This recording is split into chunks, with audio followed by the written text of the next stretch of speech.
and I just want to try to give you a heads up, man. Oh, what's that? I'm not an elk. Not an elk, huh? Well then, pray tell, what are you? Knights of Columbus. I am not even going to make a comment. Well, the baby liked it.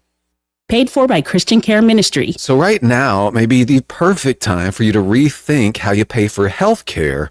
And here's why. This time of year is decision time for a lot of people, but it's also when you can join Medi-Share and save even more than usual.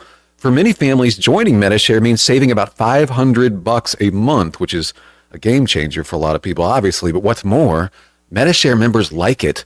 Their satisfaction rate is 98%. Imagine that. And Medi-Share is a proven thing, too, for over 30 years. It's a Christian community of hundreds of thousands of people now. And here's the thing. If you join before November 15th and you mention the promo code SHARE, they'll waive your application fee. So you save even more right off the bat. I'll give you the number here in a second, but just call and you'll get a price within 2 minutes. And again, the deadline is November 15th. So call now. You'll save even more. Here's the number, 855-51-BIBLE. That's 855-51-BIBLE, 855-51-BIBLE. The views and opinions of the following program are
I'm planning on it. Well, anyway, sorry, we had some snafus here with the whole stream.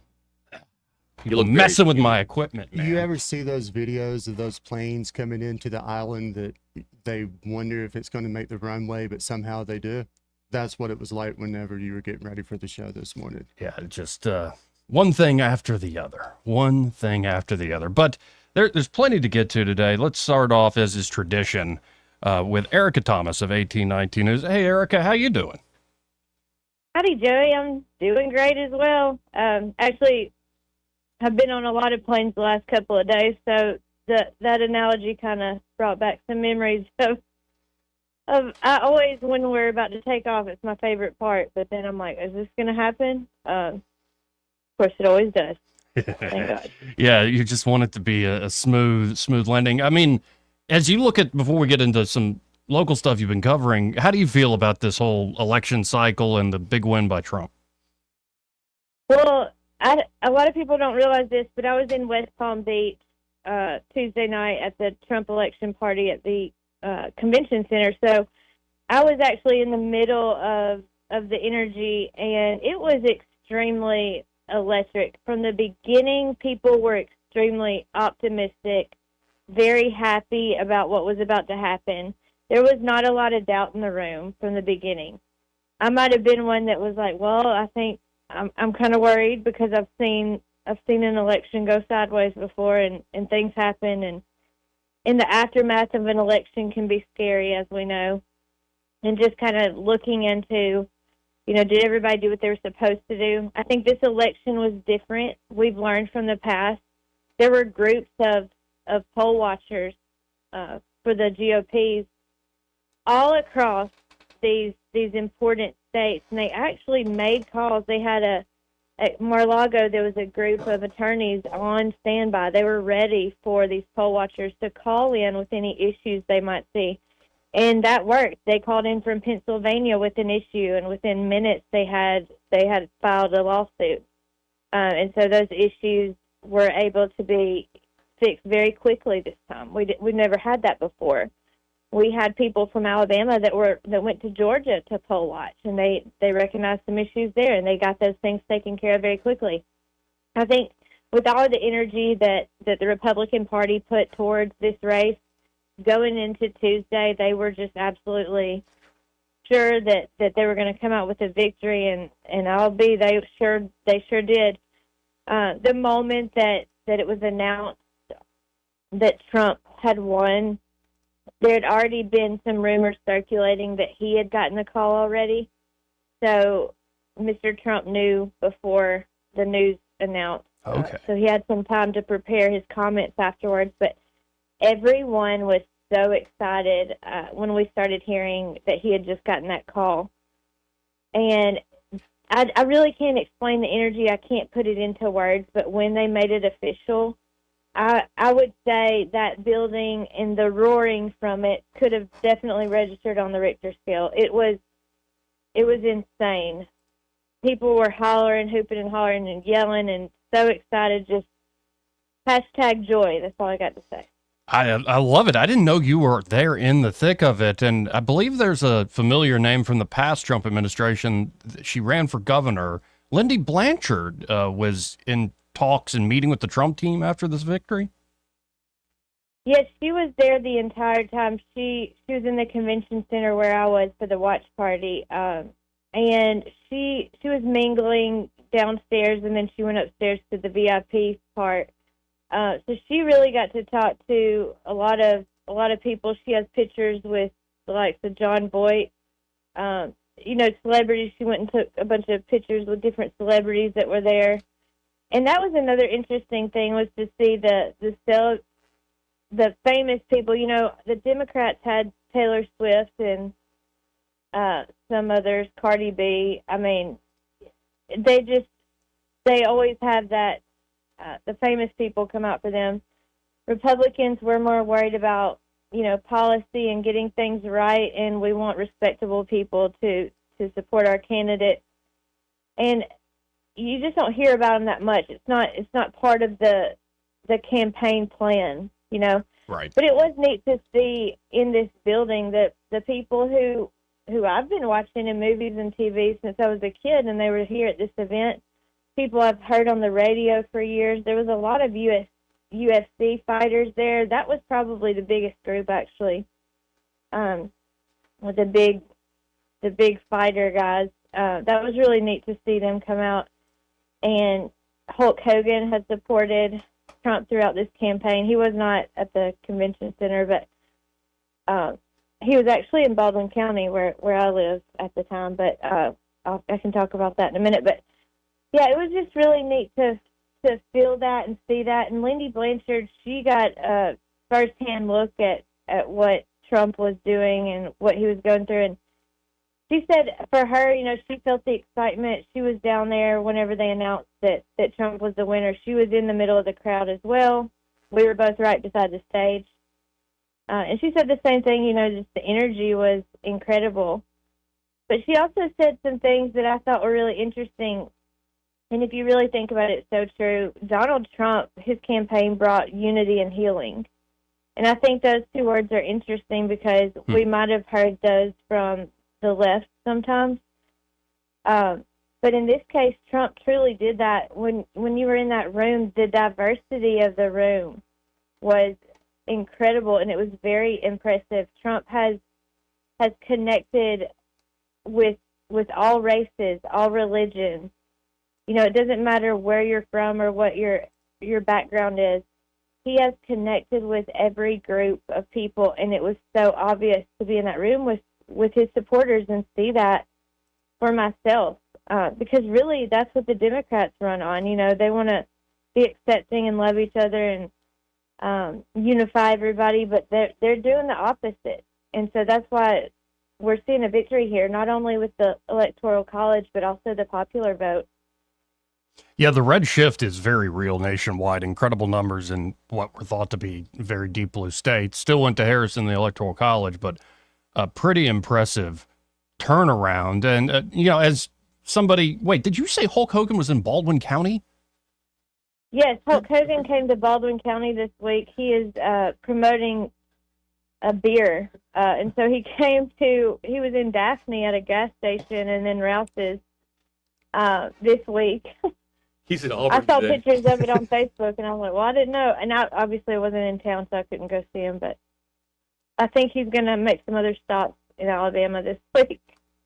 Oh, brother. I didn't even know that was going on. So awesome. Yeah, Man. the Real American Beer is the name of the beer. Yeah, and he's also going to Huntsville. So maybe and in Auburn. So definitely try to look at where he's going to in Auburn. I'm not sure. I didn't cover that story. I just saw it online, and I was upset I missed it. Yeah, I think some of my favorite videos online is little kids dressed up like Hulk Hogan doing the Hulk Hogan thing to Hulk Hogan. Yeah. Let me tell you something, brother. No, let me tell you something, brother. It's Oh, he's so funny. Yeah, and like Hulk Hogan has been around since I was a little kid, and he still is connecting with those kids that are little bitty, and he's like he's timeless, really, and he really isn't aging either. I don't know what his secret is. Oh, well. Vitamins. Yeah, vitamins. Yeah. Yeah. Say your prayers, take your vitamins. Oh, yeah. Hulkamaniacs. So, as somebody who covers a lot of the state politics, how do you think this election affects, say, Alabama politics? Well, for instance, I'm seeing, I guess Caleb Taylor put this out at 1819news.com. Tuberville's going to be staying put in the Senate. A spokesman for his team in the Senate came out and said exactly that. Yeah, I think as far as the Senate and the House, things are looking really good. So I think one of the big things that we might see really positive here in Alabama is more transportation funds. We have a lot of issues, especially with bridges in Alabama, and we need to widen some areas. I think we might be able to see more federal funding now. There's projects that under the Trump administration were supposed to be done, already by now. And when the Biden administration took over, those projects were put on the back burner. We have seen a lot of federal funding coming into Mobile County for Amtrak and some of those projects, but I think now we'll have a refresher with some of the projects that we've really needed to get done for a long time, and hopefully the Trump administration can help with that. I think it's going to be one of the biggest things, really. Yeah, and we will see it. I see that Ainsworth has been talking to Jeff Poore about making sure that exactly happens. Of course, Space Command, a big deal. And it just seems like most folks in Alabama, except maybe the Black Belt, are happy with the Trump win. But I'd imagine the Black Belt is happy with the Shamari Figures win. So maybe everybody gets a little bit of something this go around. Yeah, maybe so. And, of course, no surprise there with Shamari Figures. We all knew that district was drawn for a Democrat, so no one's shocked by that. But I would like to see what Caroline Dobson will do next, because she ran a heck of a campaign. She went all over the place. She was meeting people. She was very good at talking about policy and things that need to change and things that the state of Alabama needs to look out for. And I hope we're not finished seeing her. Yeah. Now, before I let you go, is there anything else on your mind? I know it's kind of been a whirlwind last few days, but any parting shots here? I think just watching the reaction from the Democrats online, especially on social media, TikTok, it's been pretty entertaining to me. But I do think that this is a sign of the mental health issue that we have nationwide. To be so devastated by this election that you video yourself scream crying Right. and ugly crying like that, and then post it on, like, not only do you video yourself, not only do you stop, you take the time and you're like, I'm going to video myself crying, like Blair Witch Project style, like just all up the nose, who cares? I'm going to do this. And then go the next step and be bold enough and think that people care enough to see that action from you, that you posted on social media. It's flabbergasting to me. It really is weird. Like it's such a theme too, where it's like, let's just all cry together on the internet to complete strangers. Ugh. Yes, and absolutely no self-awareness. I mean, none. But I really do think we should look further into this and say, you know what, there really is a mental health issue going on here. And social media, it's how we see it. It's how we see what's going on, and the denial and just the inability to think for themselves. Like, they really have no clue what's going on in some of these videos they're talking about. So, I mean, I don't think that's going to change. I think it's going to get worse. So we should definitely remember to focus on some mental health. Help for people, share information if you have it. And I'll be praying for these people. Yeah, and I think they just need a big hug from a Trump supporter. I think that would help wipe the tears away. Well, yeah, I don't know who's going to do that, but I will. Happily. All right. Well, Good luck with that. I appreciate the time as always, Erica. If folks want to check out what you're writing about, the work you're doing, how can they do so?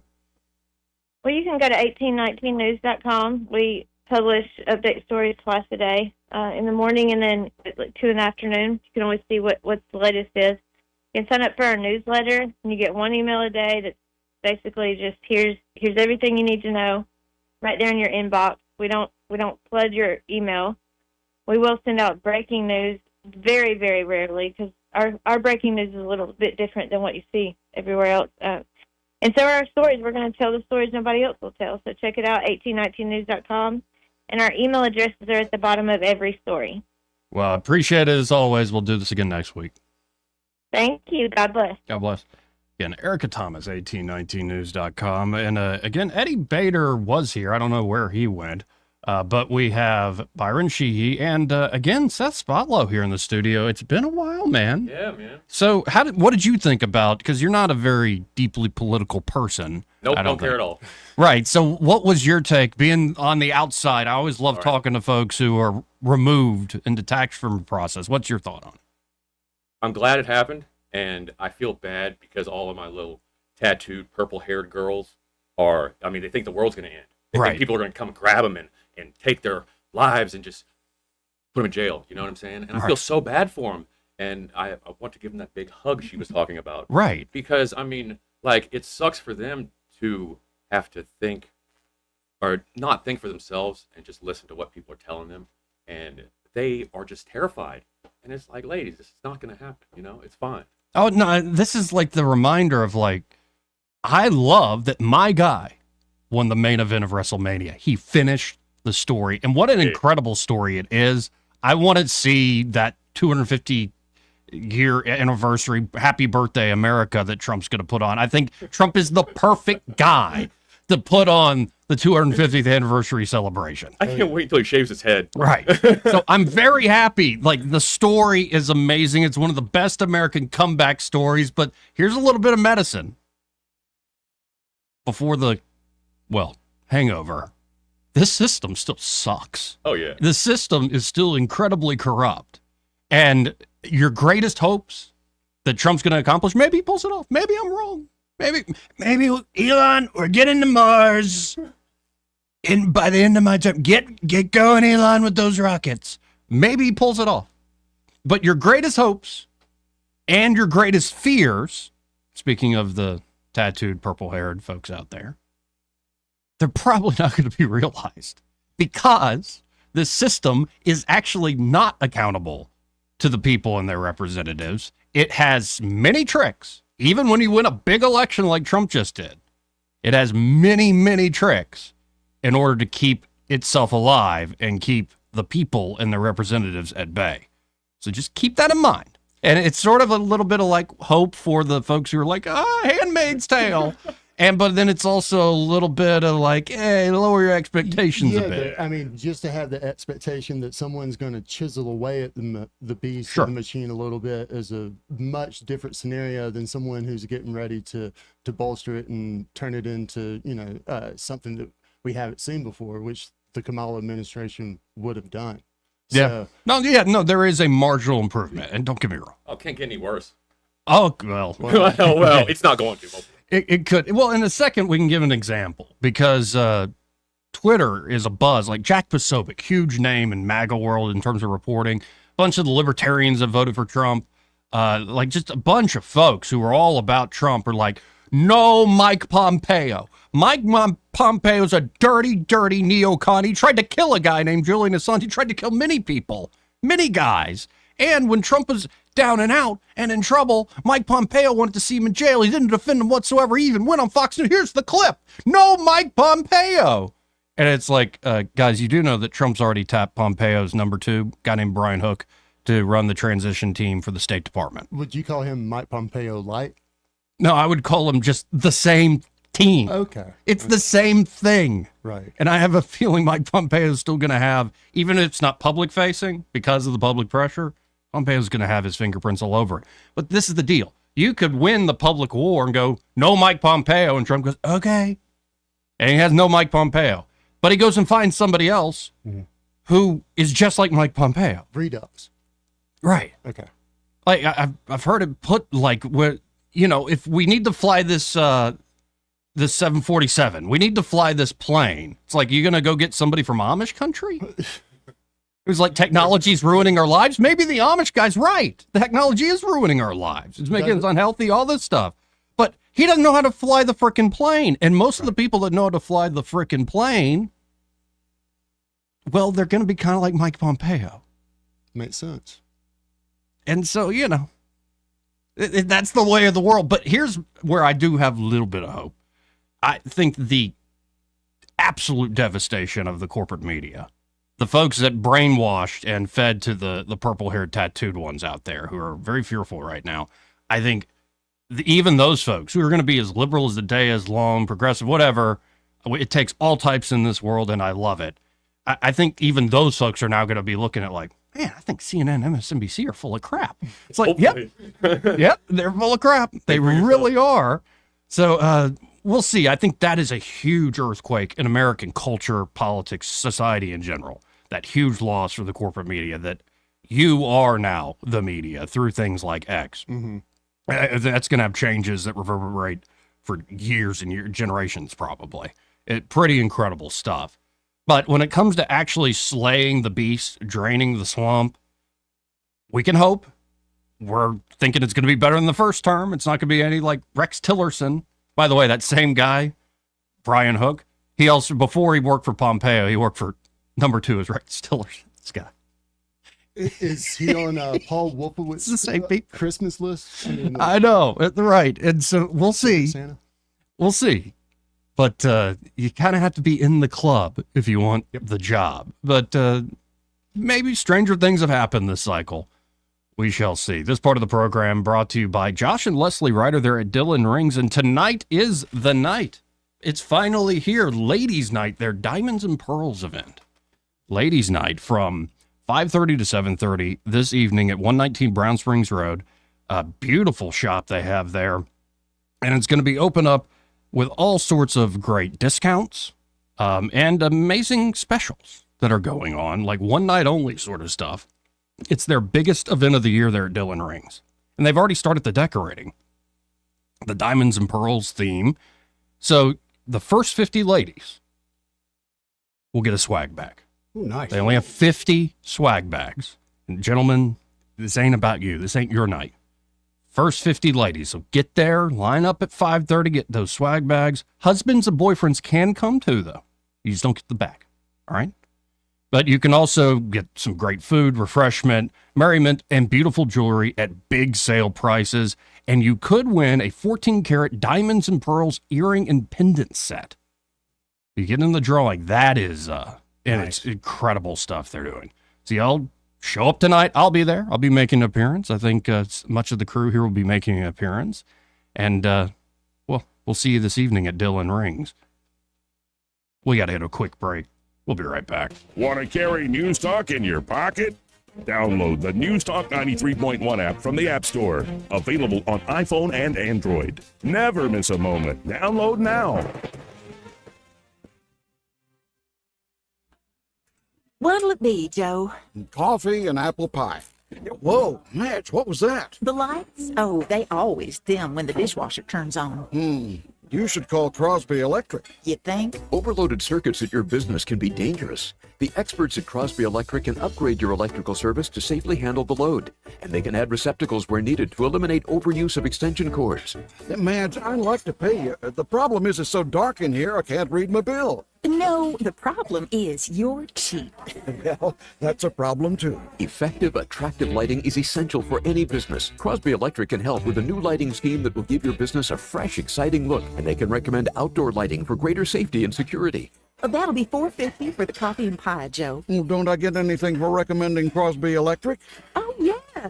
Thank you, Joe. You're welcome. Don't put off essential electrical upgrades for your business. Call 272-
For voting ASE Credit Union, the best credit union in the River Region 6 years in a row. As we celebrate our 70th anniversary, we are proud to be at the top of the list for the best credit union in the hearts of the communities we serve. All the headlines the mainstream media won't touch. Your News Talk station. News Talk 93.1 FM WACV.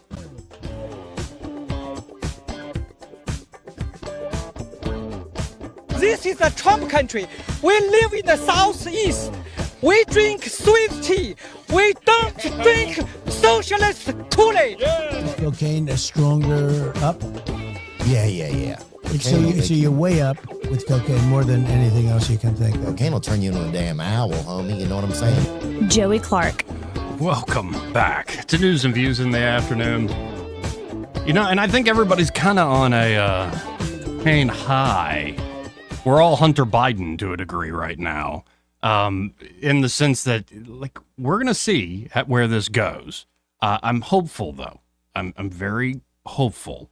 But I think what's going to happen is how high conservatives are right now, how happy they are. That'll slowly, I think infighting is going to happen in the Congress and all sorts of issues Trump wants to do.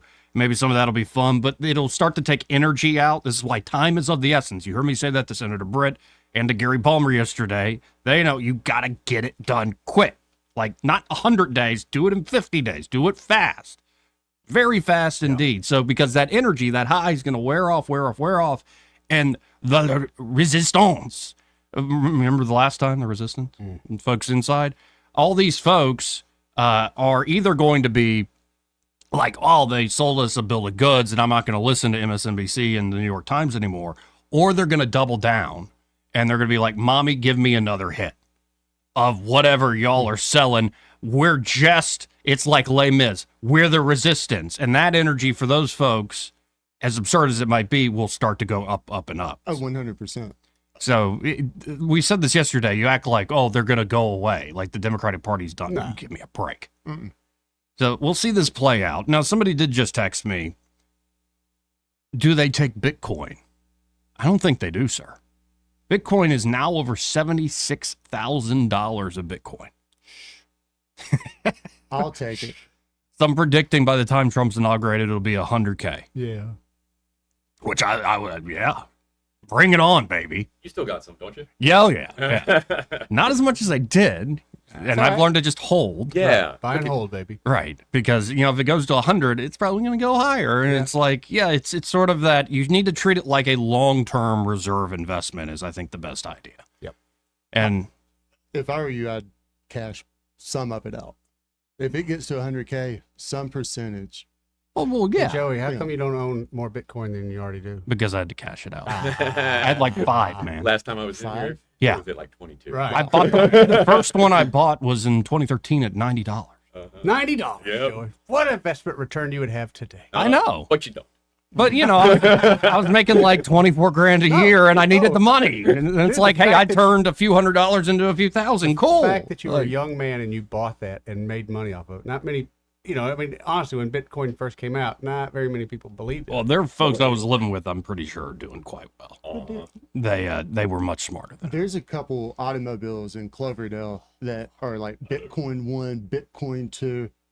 I mean, you see them around. Like people They have probably done purchased very with the exactly. I Yeah. mean, that's So- what I'd name mine if I made some sort of windfall like that. That's something I think will get done and get done quick. You have Senator Loomis out there saying, hey, or Lummis. I think it's more like Lummis, Senator Lummis. She is the senator from, I believe, Wyoming, and she's all about Bitcoin.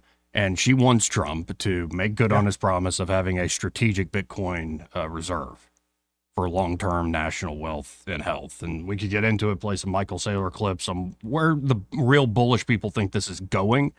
But I think just for national security reasons, it would be wise for the U.S. to continue to grow that pile.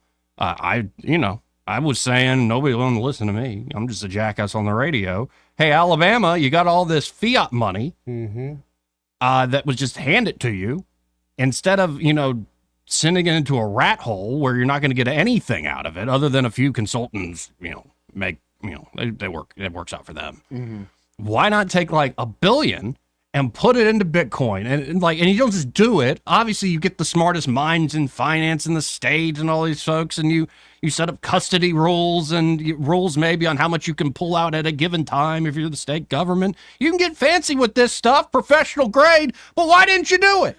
Has anyone from the big building downtown mentioned where they might be on it? The big building? RSA. With a fake I have copyright? not heard Bronner say a word about it. Okay.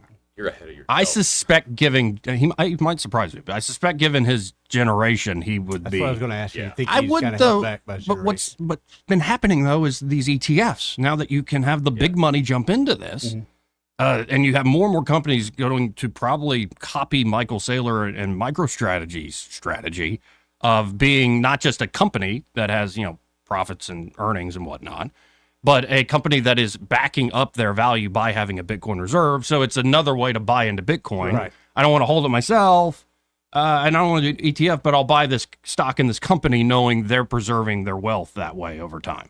And it's worked out very well for that company. So, let's get on it, Alabama. I think that's the one thing that is going to be a beautiful thing about the Trump administration, that you're finally going to see the damn break in this regard. But again, we'll see. Well, you say Alabama. Has Mississippi thought about doing it yet? I don't know. Mississippi has. They're ahead of it. Holy What about- crap. really? Somebody needs to- Yeah. Wow. I don't know that for a fact, but What about it's not. It's they're ahead of us. What about guys. Georgia? Okay. Georgia's way ahead. Yeah. Right. I think you're ahead of us. No, I'm not even Alabamian, really. Well, you are. I am born and raised, but I still get people who are like, where are you from, young man? It's the hat. You don't come off as a born and raised Alabamian. Why? Because the fedora. Little too well read. Well, that's just rude. No, look. I'm from For real. here. I I'm didn't not. say that. Eddie's over here smirking. Yeah, it looks so I ain't hurt pretty. nobody's feelings. You look like you're from New York.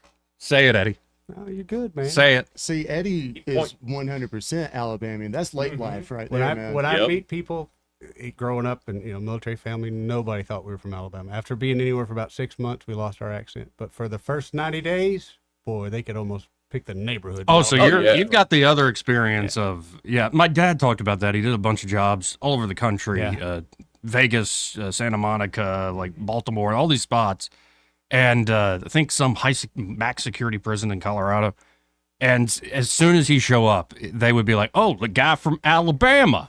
And my dad, he's got a slight more drawl than I do, but he's not by any means. He can be a professional, but he said I played it to my advantage. Let them think I'm dumb. Like it doesn't matter. I took this to Wisconsin. Imagine some of the looks I got. But see, honestly, it doesn't, because we're all here, you don't sound Southern till you get somewhere like that. And then the people look at you and you go, yeah. Did y'all see him rolling Toomer's Corner? Talk about it being on a high. I enjoyed that very much. You ever been in the middle of that? Not there, but yeah, we've TP'd several houses growing up. Yeah. I'm more on that side. I've TP'd plenty of houses, but Right. I have never. You've never been at Toomer's Corner when they're rolling it. I've I don't been think so. trying to get out of Tumor's Corner as quickly as Before? possible. Oh, right. After they've rolled it. Right. I was there the night that the Georgia game, the ball bounced off the dude's helmet. And Oh, fell. my God. What a game. Yeah, I was on a date with a young lady at some bar downtown and heard the whole stadium erupt, and then the feed came through on the TV, and I mean, it was nuts that night. I could not get out of there fast enough.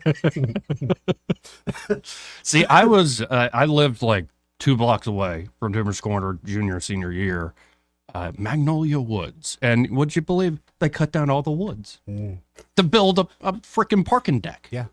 Like, I'm like, what is this? This is ugly as hell now. Money in Village parking on the decks, plains, baby. man. No, it was great. It was these old trees all wrapped around it. No This money old in old 1970s wood paneled, apartments, great layouts. One of my buddies right across from us on the second floor had a big screen porch. And we'd sit out there and, through the trees, the moonlight dazzling us. Sorry, buddy. Ain't no money in that. Anyway, we're living about 2 blocks away from Toomer's Corner. And I remember watching the Cam Newton National Championship. And we're like, let's leave, let's go. Yeah. And we're not the only ones that idea. It's literally everybody pouring out of all the apartment complexes marching to Toomer's Corner. I remember a Korean woman who did not speak English grabbing me and kissing me. It was joy. That's real joy right there. Yeah. Yeah. Go you, man. It was great. Sure. There was a Beatles cover band. Oh, that's cool. Yeah, that was all right. That's cool. Awesome. And a lot of toilet paper. So I seem to be torturing this guy talking about Auburn's victory. I just think it's weird that you guys throw toilet paper in the trees as a celebration. I think Well, it's now weird it's that- the trees. Yeah, It I used to think it's be, weird when that I was there, Alabama the guy comes tree. and poisons the trees. Listen, Yep. there's crazy everywhere. We don't claim that guy. Can't help Can't it. believe trees got on y'all's nerves that bad. Y'all just Not said, "We'll y'all, take 'em some wackadoo, some single wackadoo. I haven't kept up with that. Is he still, did he get punished or is he out and just. Paying. He's paying? But But, he had to go back to court several times since then. Yeah. but if you don't have, it's like getting blood from a turnip. Like, Yep. You could put him out there every game day. Poor old, make him wear that A-frame sign. That's what you What do. were Yeah. his officer? Allie and Bama, they'll probably be paying for that for a long, long time. Dude, Hulk Hogan is in Auburn today Really? with his real American beer. Okay. Okay. And in my head, it takes 2 hands to hold. Because it's just It's 19-inch pythons, brother. Yeah, Yeah. right. He's still got some big old arms for an old fella. Yeah, he does. Dude, I'm not starting anything with him. you got that You right. take that, combine it with the old man But streak. I mean, oh, his yeah. hips are It's so bad. shot. Oh, dude. And, Take you him know, down. leg drop, Oh, leg man. drop every night, like 250 nights a year, like leg drop, You leg look at that drop. old man's knees I- hard and he's going down, man. Mhm. I watched McMahon the other day, and that was a great documentary. Oh, the Netflix documentary. yeah, man. It was awesome, dude. Very good. Yeah. I don't know. I started reading some of the legal stuff, like the accusations. Like you see the initial accusations, Oh, yeah. the latest ones that got Vince out of the company. and they're pretty Oh, they're awful bad. and damning, Oh, like yeah. violent He's the bad sexual guy. depravity.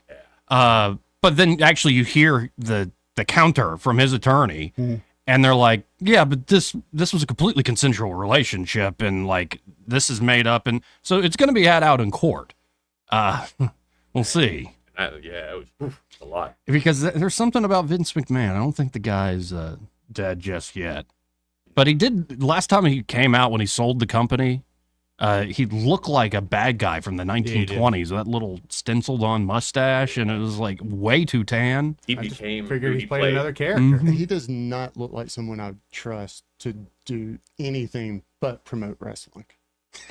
And I mean, it started in all the over the country. There were all the different sections of wrestling, and nobody would ever cross the territories. Yeah, He just said screw it and just went through everybody. Yep. Doing that is just it just shows what kind of person you are. Well, it went from something that was like a step, hop, and jump away from porn in terms of status and prestige. It was kind of your backyard carnival wrestling. thing. Yeah. And I mean, the business he took over from his father made millions of dollars there in the New York kind of Northeast territory. But he takes that and turns this now, 20, 30, 40 years later into a $9 billion company? Franchise, baby. Like he started to realize it doesn't have to be this thing relegated to the dregs or to the necessarily even the working class in the Northeast. This can be big time entertainment. This is American through and through, and it really is. The good, the bad, and the ugly of it. They had the handshake that they wouldn't cross the territories, and they didn't until he came and started doing it. Right. And I mean, it was kind of crappy, like watching the wrestling, especially around here, like with the Rock and Rebel and stuff like that. I mean, back in the 70s and 80s, I've heard stories, man. Right. It was crazy. But I mean, I'm glad he did it, but I wish he would have done it. Well, I mean, but it's just free markets, and this is kind of actually the problem with so much of our state. It's like there's the law, and then there's sort of this honor system of like, you don't mess with Hold our on, territory. there's an honor system in this state? Now, what you know? Well, like it's thick as thieves sort of honor. Right, There's right. no honor amongst thieves. Right. Exactly. Except if you're on the outs, like if you cross them, like if you're all drinking from the same trough, you kind of make sure that the water's still running. Yeah, sort of that. exactly. Okay. Right. Or you don't drink, you just poison. No, they'll hurt you there. Let's go to line 1. You're on there. Who's this? Okay, it's Dana. Hey, Dana. Remember, I called because I had watched y'all on YouTube for the first time when y'all had your wigs on. Oh, yeah. You might get a few more dates if you wear that mullet more. You think so? Yeah. got a mullet? But Oh. anyway, that long that was pretty good looking. So anyway, all right. But War Eagle, dude, I did not know you went to Auburn. War Eagle. War Eagle. I graduated in 1986, a very long time ago, with Bo Jackson and Little Train James. It was a great time. Yeah, But I don't know if you know the history of why we roll the trees. I don't know The off the top of tree, my the head. one tree. Okay, so long ago, they used to have a telegraph in Toomer's Corner. And so when we would play an away game, the employees, if we won, the employees would go out and they would take the ticker tape stuff, I guess you call it ticker tape, and throw it over the wires to announce to the town that we won the away game. That went away, and I'm not sure who brought back the toilet paper, but that's where it originated because they would throw ticker tape stuff from the telegraph over the wires, and that is just the coolest story ever. I just think that's so cool. Yeah. Well, and it's So- funny how these traditions get all started, including Yeah. the War Eagle thing. So, Yeah, absolutely. So the other thing I wanted to say was that was cool that Erica Thomas called in and talked about the quickness of some of these lawsuits and things that happened while people were in lines and stuff. But I assume y'all know who Greg Phillips is, right? oh, of course. Yeah. He was like, man, our lawyers were not ready for 2020, but let me tell you, our lawyers are ready for 2024. So that was just so exciting to hear, that they really were. They got some things dealt with. And Georgia, I'm very proud of Georgia for getting our thing called, quickly the other night. And I did not know they had had created a law that if you're absentee ballot was not here by 7 p.m. on November 5th, they weren't going to count it. And I was like, wow, Georgia changed a lot. I'm very proud. The campaign turned out to be just incredibly impressive on every front. You're right. Absolutely. So, absolutely. And then the other thing is we cannot relax. Right. Because Satan works 24/7, literally, to kill, steal, and destroy. And then Christians are so sweet and kind, and if it looks nice and everything's okay, we just kind of relax. But Satan doesn't stop fighting. And Kamala Harris was very clear on her whatever concession speech that they better not stop fighting. So, and we may not have won today, but doesn't mean we won't win. So she was, if that's not an insurrection, pump them up to keep doing bad things speech, I don't know what was. That was awful. But anyway. Yeah, when she started talking about the stars, I'm like, what? You're not Oscar Wilde. She didn't make sense. No. Wow, she's speaking for herself. Ridiculous. But anyway, y'all are great. Thank you so much. And War Eagle. War Eagle, Dana. Roll Tide. Oh. What? Who? Oh, yeah. Ooh, that still continues, folks. Man, that is going to be for all the pride this year. Got nothing else, baby. I saw Kamala's name on P. Diddy's list. Yeah, oh, yeah. I think there that's were a lot of other really surprising, like royalty from over Oh, across the pond. Princes. Oh, yeah. Yeah. There's about like 90 names on there, and I flipped through it. It was, I mean, Dude, if you got an invite for P. Diddy, you wouldn't go? Mm-mm. I wouldn't have gone before all that. you just don't stand till this. It's not my bag. No, I'd probably be the guy delivering the baby oil. All of it. Not because I'm in on it. It's more like it's my job. I'm a delivery guy, and it's like, okay. They're gonna ask you. he thought I'll move to the Hamptons. I thought I got it made, and it's like, nope, you're gonna be schlepping lubricant for the big 1,000 bottles. wigs. At least you'd be on the front side and not cleaning up afterwards, buddy. Thank God for that. I mean, now you can go as long as you leave by 12. Yeah, You know. yeah. That's when the grown folks part. Yeah, that's when it's at the after party. Right. As he said on Ellen. Right, and then the after party. Yeah, and I started bartending lately, and nobody ever asked for Ciroc anymore. And they did. I'm saying, we don't drink that no more. We drink Belvedere. Because I can't hold the bottle. It slips out my hand.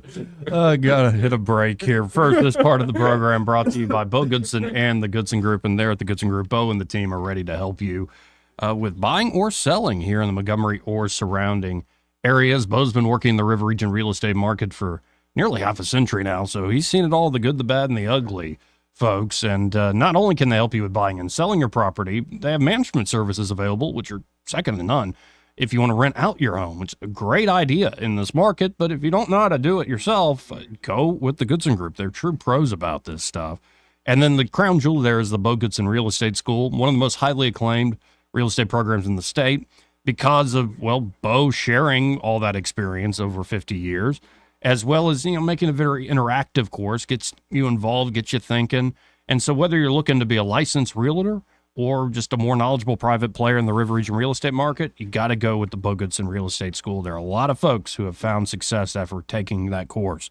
So check them out today. You can always go to thegoodsongroup.com or give them a call at 551-0225. That's 551-0225. Bo Goodson and the Goodson Group. Great sponsor of News and Views in the afternoon. He may not know whether he's coming or going. But whether you're going to work or coming home, Greg Budell is there. Mornings, 6 till 9, and afternoons, 3 till 6. Only on News Talk 93.1 FM, WACV. What's your biggest investment? More than likely, it's your home. So treat it that way when you hire a painting contractor. With PBS Painting, there are no gimmicks, no $99 special. Just quality painting and someone who treats your home with the same respect that you do. At PBS Painting, we have been painting for years and look forward to many more years to come. With PBS Painting, the job gets prepped properly, whether it's cleaning, scraping, or priming. We always use quality products, which is a must for a quality paint job. So if you're looking for a painter that doesn't need upfront money and is on the job at all times, please give me a call. Scott Bowers and PBS Painting, 294-5122. That's PBS Painting, 294-5122. Look at some of our work on Facebook at PBS Painting Montgomery. Is your business feeling the heat of cyber attacks? Tired of worrying about ransomware, data breaches, downtime, and employee mistakes? GTI Managed IT Solutions has been your trusted partner since 1999, safeguarding and supporting businesses like yours from the ever-evolving threats in the digital world. GTI, your peace of mind is guaranteed. Call us today at 819-4650 or visit gtinow.com. We get Montgomery talking 24 hours a day. The River Region's most trusted voice. News Talk 93.1 FM, WACV.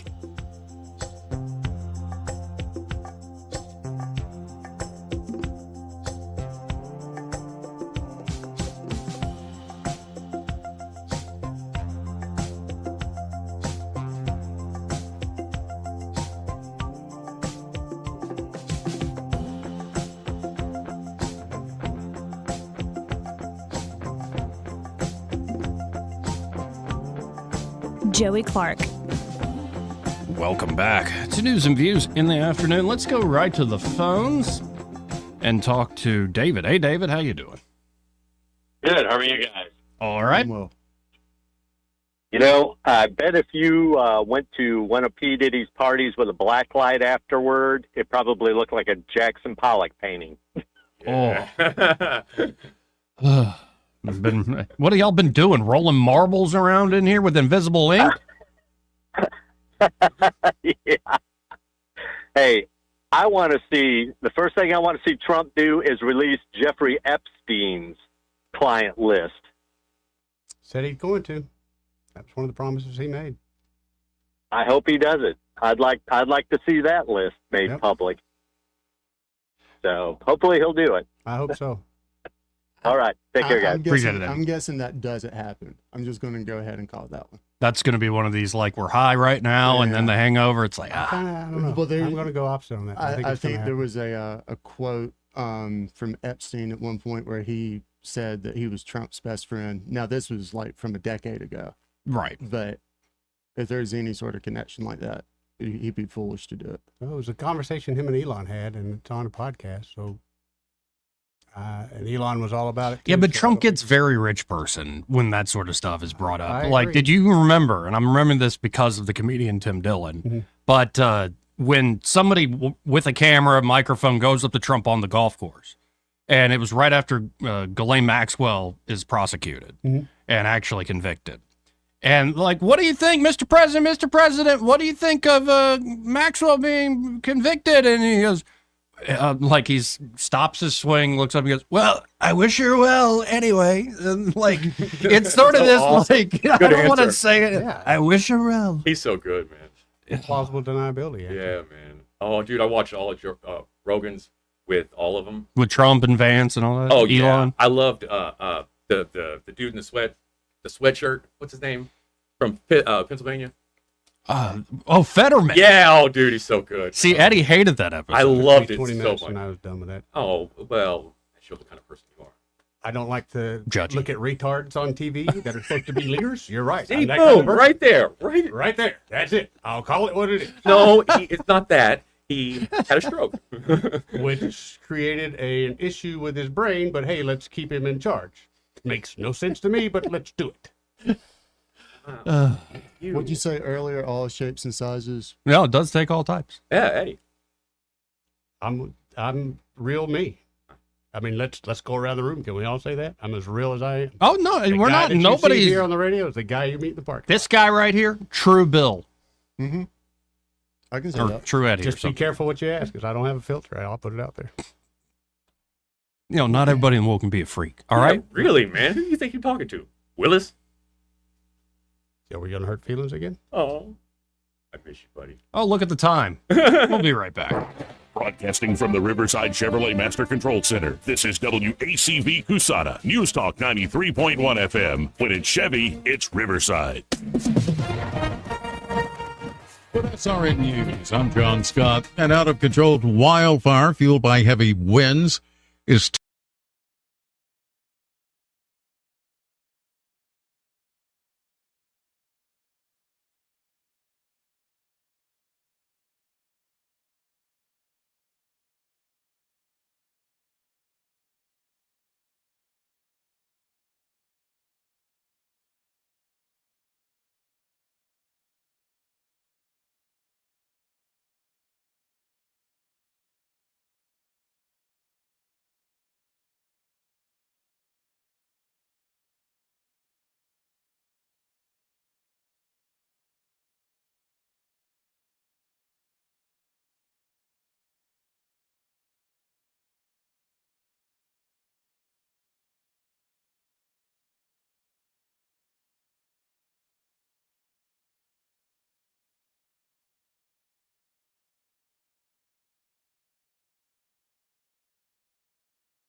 these are today's top stories.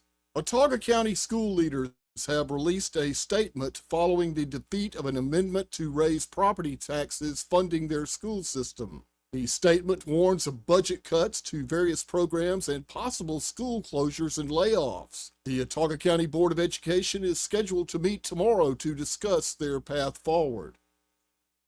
Montgomery police responded to a cutting attack in the 300 block of Victor Tulane Circle Wednesday afternoon. The female victim sustained serious injuries and was transported to a local hospital. Another woman was taken into custody at the scene. Charges are pending. No further information has been released.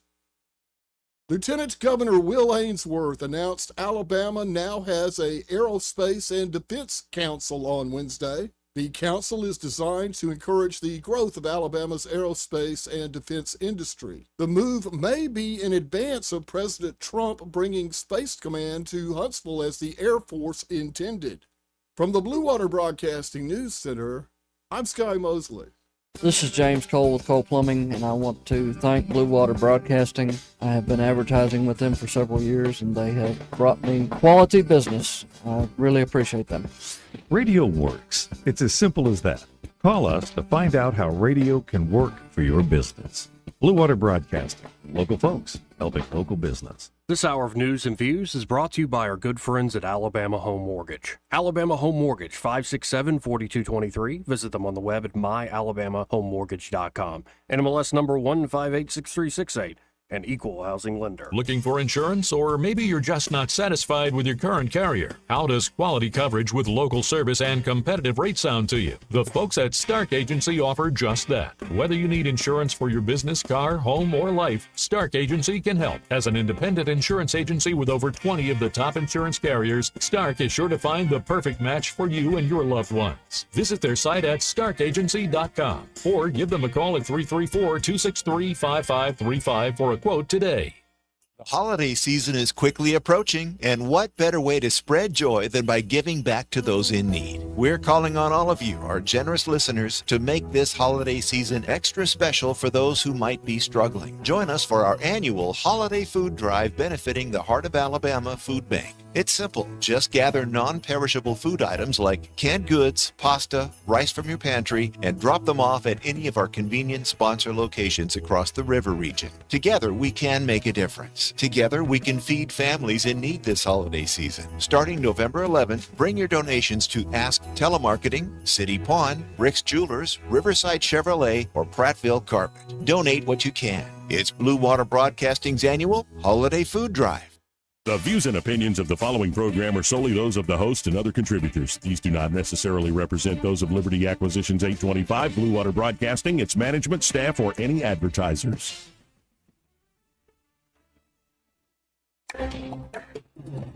It's time for Montgomery's conversational radio show. It's news and views on News Talk 93.1 FM.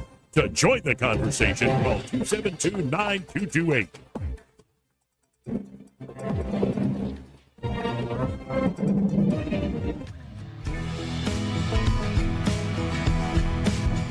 Fat broads and horse-faced lesbians. Silly woman. Hey, miss, I don't mean to be telling tales out of school, but there's a fella in there who'll pay you $10 if you sing into his can. I'm not here to make a record, you dumb cracker. They broadcast me out on the radio. Joey Clark. Oh, welcome back to News and Views in the afternoon. Though I did make a record out of this song. You can just search for it on iTunes, on YouTube Music, on Spotify. Where's the Liberty is the name of the song. It's Where's the Liberty, Joey Clark. Now, I plan on releasing more. I got like 4 or 5 in the hopper. Nice. But I kind of want to get to like 9. What's a good album length? Like 9 is a good? 9 or 12. 9 or 12? Yeah. How many songs on an album, Byron? I'd probably say about 45 minutes on each side. 45 minutes. Or about 90 minutes. Oh, okay. Yeah, I said on each side. So that's a lot of that's a lot of music though. Yeah. I can maybe do some extended cuts. Well, you can just cut you an EP. Yeah, 5 songs. Mm-hmm. Well, I'm close to that. Then you can have the remixes. Exactly. That's where you make your money. Exactly. Oh, That's where I come in. Yeah, because we're gonna make a lot of money. Yeah. In the music streaming world. Hey, you're gonna hang out with Fresh, and you're gonna have a rap song, and and you get a little angry, and you're gonna have some metal. See? Let's go to Jim. Hey, Jim, how you doing? Pretty good. Y'all doing good? Yeah, Y'all just sound trying to relax A little into more this. upbeat. Y'all been really upbeat since about the Tuesday. I guess I figured that out. My wife was asking me yesterday about what I wanted for Christmas. I said, well, dear, I've already got all my presents lined up here. Got a good list here. Let me go to you real quick. No more KJP. No more Anthony Blinken. No more Janet Yellen. No more Lloyd Austin. No more Merrick Garland. No more Rachel Levine. No more Pete Buttigieg. And the list goes on. That'll make anybody happy and have a nice Christmas Day. Not anybody though, Jim. I mean, it makes me happy. Yeah, I'm It'd sure be it nice makes to me see thrilled. that cast of characters like get out. Yeah. But there are some folks, I don't know if you saw this, Jim, who are very, very sad. Like Jimmy Kimmel. Let's be honest, it was a terrible night last night. It was a terrible night for women, for children, for the hundreds of thousands of hardworking immigrants who make this country go. For healthcare, for our climate. Are you crying? Did he just start crying? Yep. For healthcare, for our climate, for science, for journalism, for justice, for free speech. It was a terrible night for poor people, for the middle class, for seniors who rely on Social Security, for our allies in Ukraine, for NATO, for the truth and democracy and decency. And it was a terrible night for everyone who voted against him. And guess what? It was a bad night for everyone who voted for him, too. You just don't realize it yet. I'm glad that I had Hollywood educate me on what's good for me and my people. Thanks, man. Go That back is to your one of the category. that is one of the most extreme cases of Trump derangement syndrome I've ever heard. Yeah. And I know you on X and you see some of these young people that are just gone off the rails, screaming. Oh, and, yeah. Oh my gosh. Yeah. And then you wonder why they can't function in the world. That's why. How could somebody like that? It's nuts. Oh my gosh. Some of these people are just gone off the rails, but I'm just glad that now, Trump's not perfect, and he's going to make some screw up some stuff. But I'm going to tell you right now, we got somebody in there that knows what to do. He's not a politician. He knows how to work with people, and you can actually, have some faith that he's going to get some stuff done. And we don't have some guy in there that's brain dead or a person that all they can do is cackle and spew out word salads. And even the situation in the world. I know today the leader, the president of Iran comes out and says, "Oh, nothing's going to change." Yes, it is, buddy. You're just blowing smoke. Yep. Things are going to change big time. When Trump makes a deal with him and says, peace or parking lot, what's your choice? Oh, yeah. So, Nice. yeah. But, it's unbelievable. And I'm watching Fox right now. I'm waiting for KJP to come on. I want to see her wiggle around on that up there and try to explain what's going on. Well, I we wonder if she'll cry. Do you think she'll break down and cry? I don't know. I mean, she might.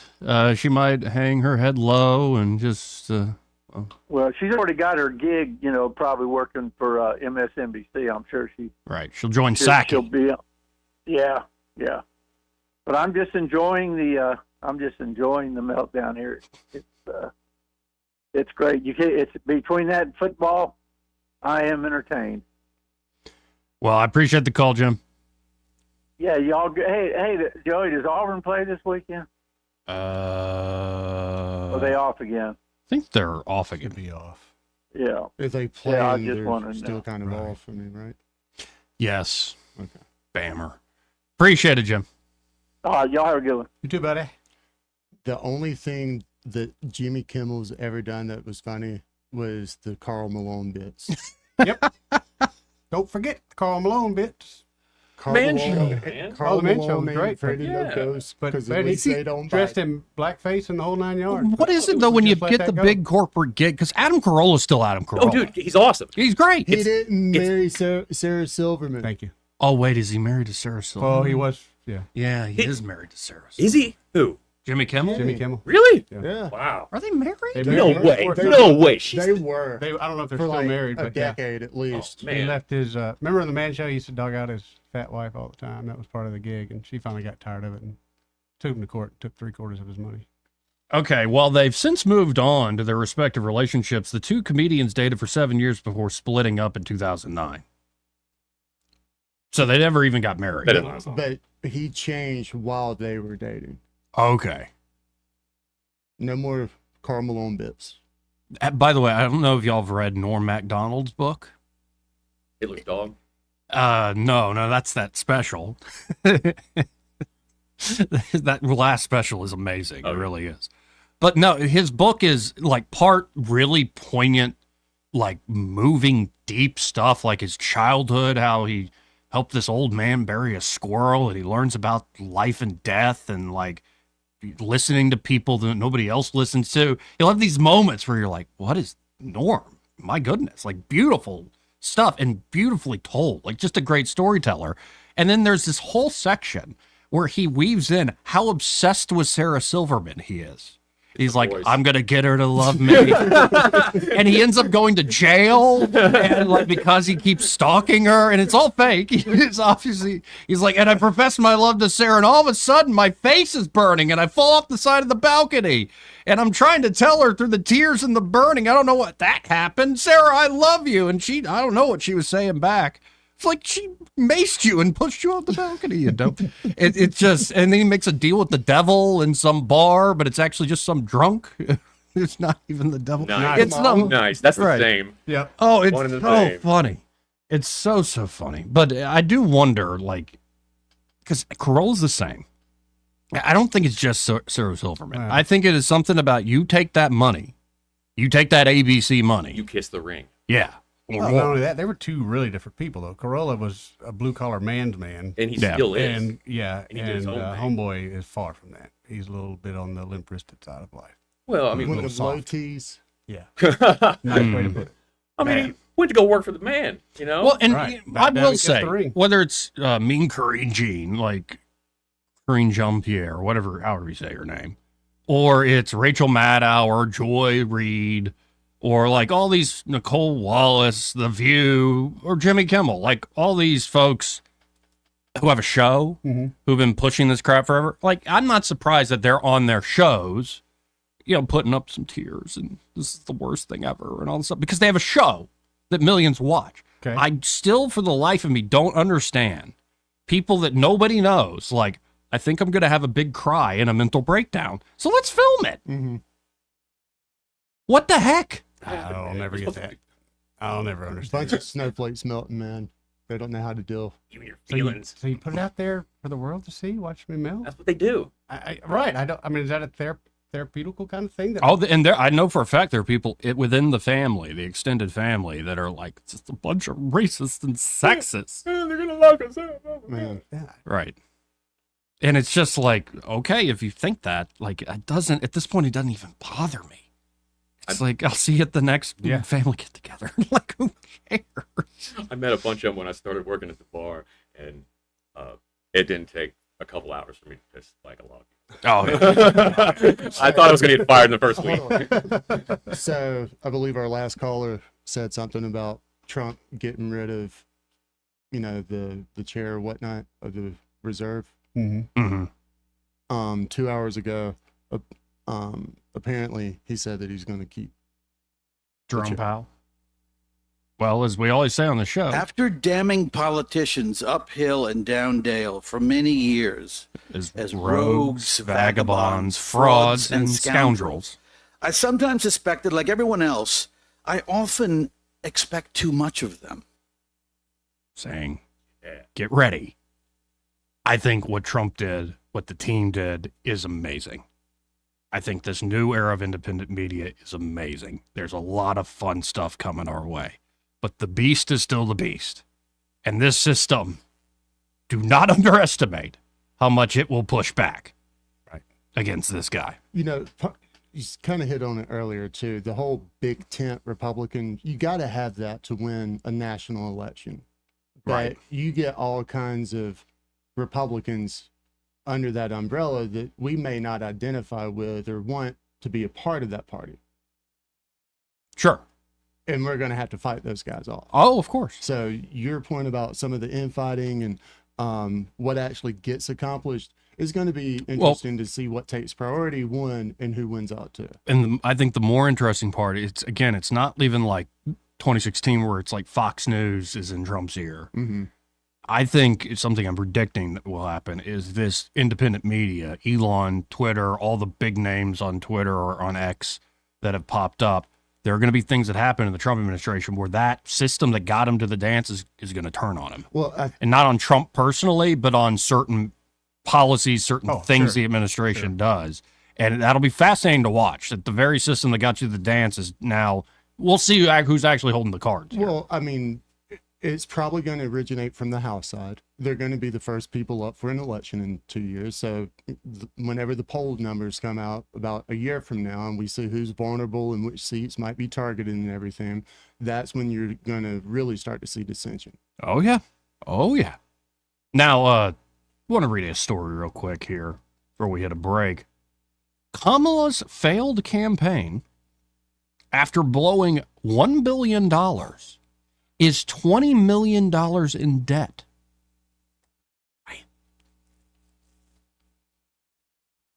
The failed effort to hold the White House for the Democratic Party is over $20 billion in debt. Federal Election Commission data shows the Harris campaign blew through over $1 billion in just 107 days after replacing Joe Biden off the ticket. So that's not including the money they spent on Biden. Wow. It's a hell of a bar tab, man. Dude. All in all, the 2024 presidential race was the most expensive in American history, surpassing both 2020 and the 2012 elections. In the latter contest, Barack Obama and Mitt Romney raised over $1 billion together. Well, against each other together. While on paper, the Harris campaign spending looks comparable to what the Democrats have raised in recent presidential contests, the very short time frame in which it was raised and spent is telling. The high burn rate of campaign dollars only to face a resounding electoral defeat in both the popular vote and the Electoral College suggests voters were, by and large, turned off by both the party's candidate and its message. And also, before we keep reading this, and Byron, this is more your world, the campaign behind the scenes. I'm not in the position right now to want to name names or whatever. I've talked to people who have run campaigns, like candidates, and you talk to them after the fact. And they're like, yeah, this consulting group screwed me. That consulting group screwed me. Like to the tune of millions of dollars for what the heck are you doing with the money I'm giving you? And it makes me think there are a lot of cynical players who are like, time to feast, boys. Yeah, money's out there. They're throwing it around like that. I can't find it right now, but one of the first articles I read this morning was there was a Democrat front group that was pushing for donations to defeat Trump the day of the election. And I think they raised about $23 million in one day to sway the election. They had no intent on spending a penny of that to sway the election. I know, what are we doing? I know. Like, what are we doing in here? We could have done that in a day. I know, but are you ready to sleep at night? 23 million. I'm giving you half of it. So I now know your price. Well, I'm going to turn you into Jimmy Kimmel. Have you Really not won't take only, much. not only crying into the pillow, biting that pillow. I don't know about all that. I can already see him getting tanner. Wait, I just said that out loud. Who's laughing now? Big But boy? that's Ain't no party insane. like a Diddy party. Yeah, Joey's got a box of. Oh, baby oil, baby. It's a fun time because so much of the rod is being revealed, but just know that there is a lot. This is why I want a wrecking ball and a very swift demolition Because if you think, well, we'll just do a little add-on to the house, or we'll just fumigate this part of it, or we'll just rebuild that wall. It's like, no, the rot is to the foundation. I found the group. It was Pro-Choice Majority 2024. Okay. See, they got a lot of good trigger words in there. Oh yeah. Yeah. That sounds. Yeah. Now, get this too. This idea of how much money that was spent that's just direct. Like this idea though of like how much the media backed Harris. Positive corporate media coverage compared to her opponent, President Trump. According to the Media Research Center, 78% of corporate media coverage regarding Harris was positive. Meanwhile, Trump received just 15% positive coverage, a 63-point Democratic advantage. Positive media coverage is generally valued at 3 times or more the cost of an ad spot. When taken into consideration, the positive media coverage of Harris would suggest the Democratic presidential nominee could not win over votes even with a $1 billion campaign and upwards of $3 billion in earned media coverage. It's beautiful. It's so beautiful. Everybody's like, look, this is Elon buying X. He's a stupid businessman. He's lost billions. It's not worth $40 billion. Like he knew that when he bought it, you dopes. I think the investment's paying off. Definitely. Paying off. Oh, his value's bigly. gone up, just like Trump's. Yeah. I love it, man. It just shows that you can't sit there and be on camera and not say anything of any value and then change it all of a sudden and think people are going to drink your Kool-Aid. Right. It doesn't work that way anymore. This part of the program brought to you by James Cole and Cole Plumbing. And there at Cole Plumbing, James and the team are ready to help you with any and all of your plumbing needs. Could be everyday problems like a clogged drain or low water pressure. Could be something where you're like, I think the tree roots have grown into the pipes. Every time I flush the toilet, it shows up in the shower drain. Right. Yeah, they can help you with something like that. Of course, if you have a massive leak inside or outside your home, they can help you there with minimal discomfort to you in your home. What do I mean? They can do it with precision expertise without having to tear out a bunch of drywall searching for the leak or having to dig up a huge hole, if not a trench, in your yard. No, they'll be able to pinpoint it, get it fixed without creating a big hassle. And of course, they can also install upgrades to tankless water heater system or brand new accessories in the kitchen or the bathroom. Could be you want a taller toilet at this point. Maybe you want to get real fancy, get one of those Japanese toilets. Ooh. Pretty nice. So if my water bill's too high, I can call them. Right. Yeah, they can't. If the water bill's way too high, call Cole Plumbing. Yeah, man. It's that simple. 279-8919. That's 279-8919. And just remember, folks, when you have trouble with your bowl, call on Cole, Joey. Let's go to line 1. You're on there. Who's this? Lost here, not only by China's government. Hello? 2.0, but among. Pardon us. Yeah, I'm sorry. Sorry that we rudely interrupted you listening to another show. What is that? Making the rounds, man. Yeah. What is that? Oh, they call him back. Don't Good worry. way to put it. They're calling back right now. Okay, let's see if this. You're on there. Who's this? Oh, no! Third time's the charm. Do it again. That's Do it again. rude. Do it again. That is just terrible. Do it again. You are a rude, terrible person. That is just awful. God, I thought Eddie was a jerk. Nope. That's a bigger troll than me today. Man. Anyway, I need a break after that. So here is Peter St. Ange. We hadn't played PETA in a while. Yeah, I tried to get him on. I think he's too popular. He's a very popular man. Yeah, so it's like we're not big time enough. But I still love him all the same. You guys shop at the same place. Oh, man. Wow. Totally. Same type of shirt. Yep. Yeah, man. Guy's got class. Got a good haircut. So here's Peter saying, after all this billions spent, all the misinformation, here's actually what at stake these next 4 years. So again, here's Peter St. Ange. This election season, mainstream media has flooded out economic misinformation, trying to jam Kamala Harris down America's throat. So now, with the election safely behind us, what actually is at stake these next 4 years? We got a glimpse of what's to come the morning after the election when gold prices fell 3%, suggesting markets think Trump is finally going to bring inflation down. Now, I'm old enough to remember 2 weeks ago when 23 Nobel Prize-winning economists assured us that Trump would be catastrophic for inflation, so we had to vote for Kamala. You could debate whether they're stupid or intellectual whores, but I'm guessing you need a decent IQ to swing the Nobel. Politics is probably not enough. There's two ways to bring down inflation, the easy way and the hard way. The easy way is cut government spending massively. This sidelines the trillion-dollar federal checkbook, so it's not competing with Americans trying to buy groceries. Now, Elon Musk has said he could cut $2 trillion from the federal budget, about $1 in $3 they spend. That would probably end inflation overnight. And then there's the hard way, which is what Biden did, have the Fed jack up interest rates to strangle household spending and business spending so the Feds can spend as much as they'd like. The problem being that strangling the private economy destroys jobs, so it's a pretty brutal way to get prices under control when you could have just cut the spending. Now, I've mentioned Trump was only middling on spending his first term, about average for a recent president, which is understandable. You don't win elections by cutting spending. But I think after 4 years of political persecution and seeing what inflation did, Trump is coming into this with eyes wide open.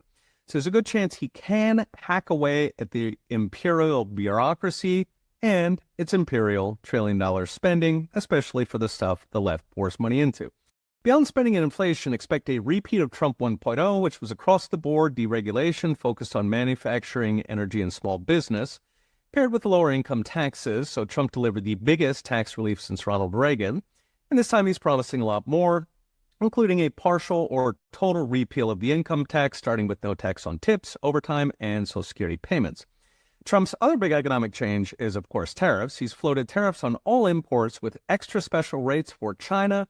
These will raise prices of especially Chinese imports, although going by Trump 1.0, the Chinese government will likely step in and cover most of the cost with export subsidies.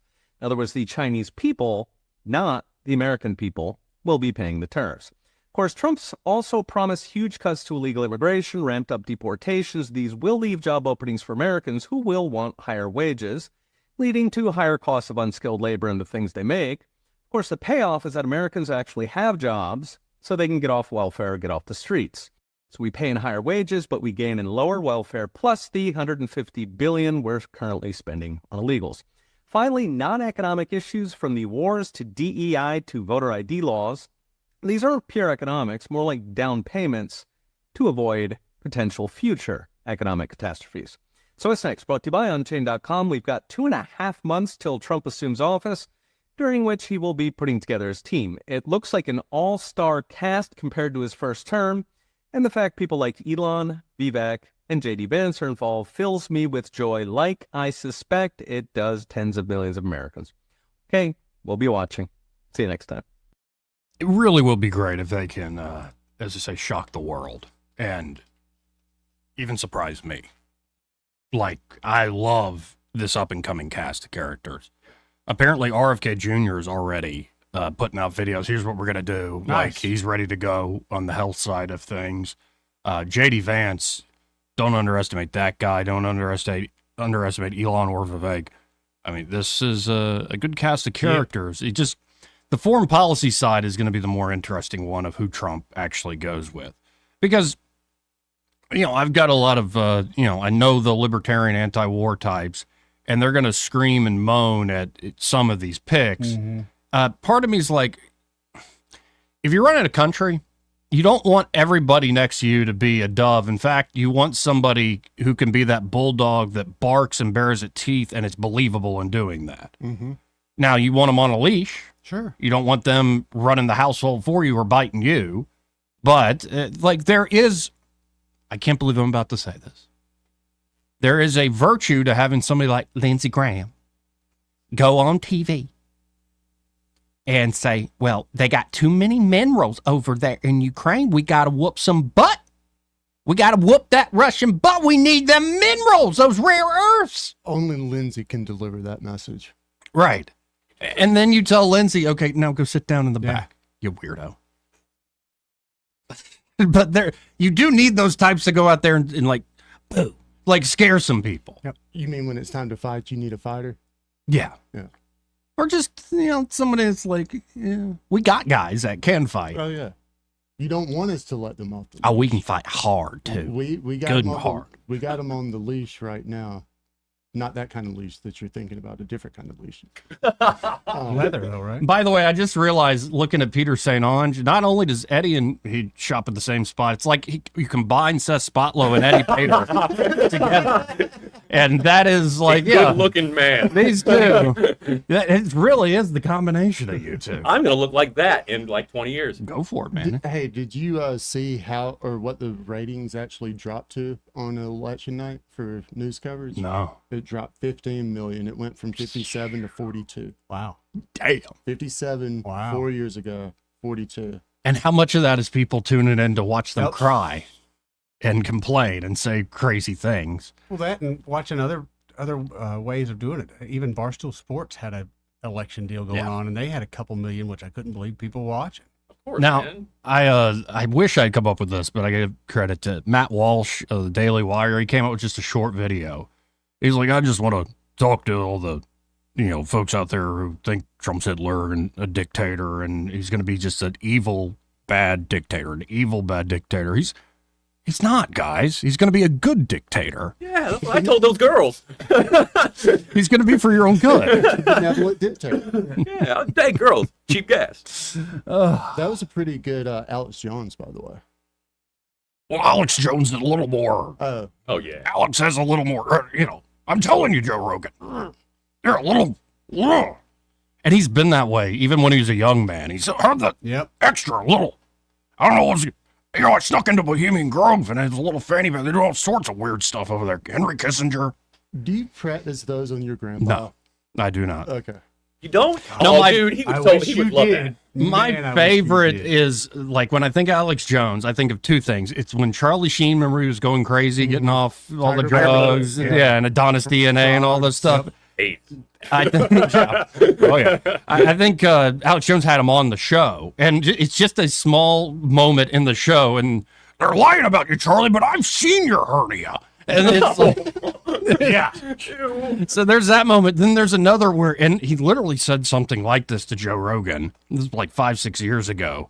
Where he's like, I'm telling you, Joe, they're under UCLA doing DMT experiments. They're communing with interdimensional beings, interdimensional aliens. This is how they're getting the technology. I love it. He sounded so crazy. Yeah. But he's kind of right. He might be right. No, he's kind of right. Like I watched the thing. I'm telling you about the Clockwork Elves. Yep. Yeah. Crazy. How is he kind of right? I need that. I need a memo. I've never done that stuff, but there are people who say that they see. It's not just like you're hallucinating. The people who are all hallucinating are seeing the same thing. Yeah, exact same thing. Staring at the laser or whatever. No, I thought you were just talking about the overall experiment that was going on below UCLA. I was like, okay. Yeah, sure. No, they figured out a way where you don't smoke it. They mainline it. And it lasts forever. Yeah. So you can do long journeys into the multi-dimensional space. Crazy. I love it. He's crazy. Yeah, man. Aaron Rodgers, man. Yeah. Anyway, this part of the program, in fact, the entire hour, brought to you by Alabama Home Mortgage. And there at Alabama Home Mortgage, Kim Williams and Madeline Cannon are ready to help you with buying a home. Yep. Would you suggest somebody who hadn't been through it kind of go with Kim and Madeline? Oh, definitely, man. As far as first-time home buyers, they will educate you like nobody's business. When people call me up and haven't been through the process, I give them a little bit of my spiel. But I ask them if they are working with a bank or anything already. Most of them are not. So I let them know about Madeline and Kim and how they're going to hold their hand and walk them through the process. And afterwards, they come back to me every time and say, you were right. You were absolutely right. Well, and just for folks who don't know the basic history, we hadn't said it in a while, Kim was working, Kim Williams, who started up Alabama Home Mortgage. She was working at one of the big banks in the mortgage department. And she realized that because of certain corporate rules and incentives and just, what they wanted her to do, she wasn't getting people the best deals. Right. She knew there was a lot to it that's like, I could do. And so she started her own mortgage company. And through this, she's able to really offer you the best possible deal. And in fact, some of their best customers are folks they initially told, you're not ready yet. Right. Here's what you need to do for credit. Here's how much maybe save for down payment, given the type of house and amount of house you want. And then those folks follow that plan and they're ready to go. And of course, right now, a lot of folks are thinking about refinancing, especially with all this era of good feelings now happening with the Trump election. So if you're thinking about it, call them right now. It doesn't mean you have to pull the trigger today. It doesn't mean you have to pull the trigger that first meeting or that first phone call, but at least let them get to know you there at Alabama Home Mortgage, your goals in refinancing that home, and they can give you a strategy. So when you're ready to go, it's like, let's do it. You hit the ground running. That's it.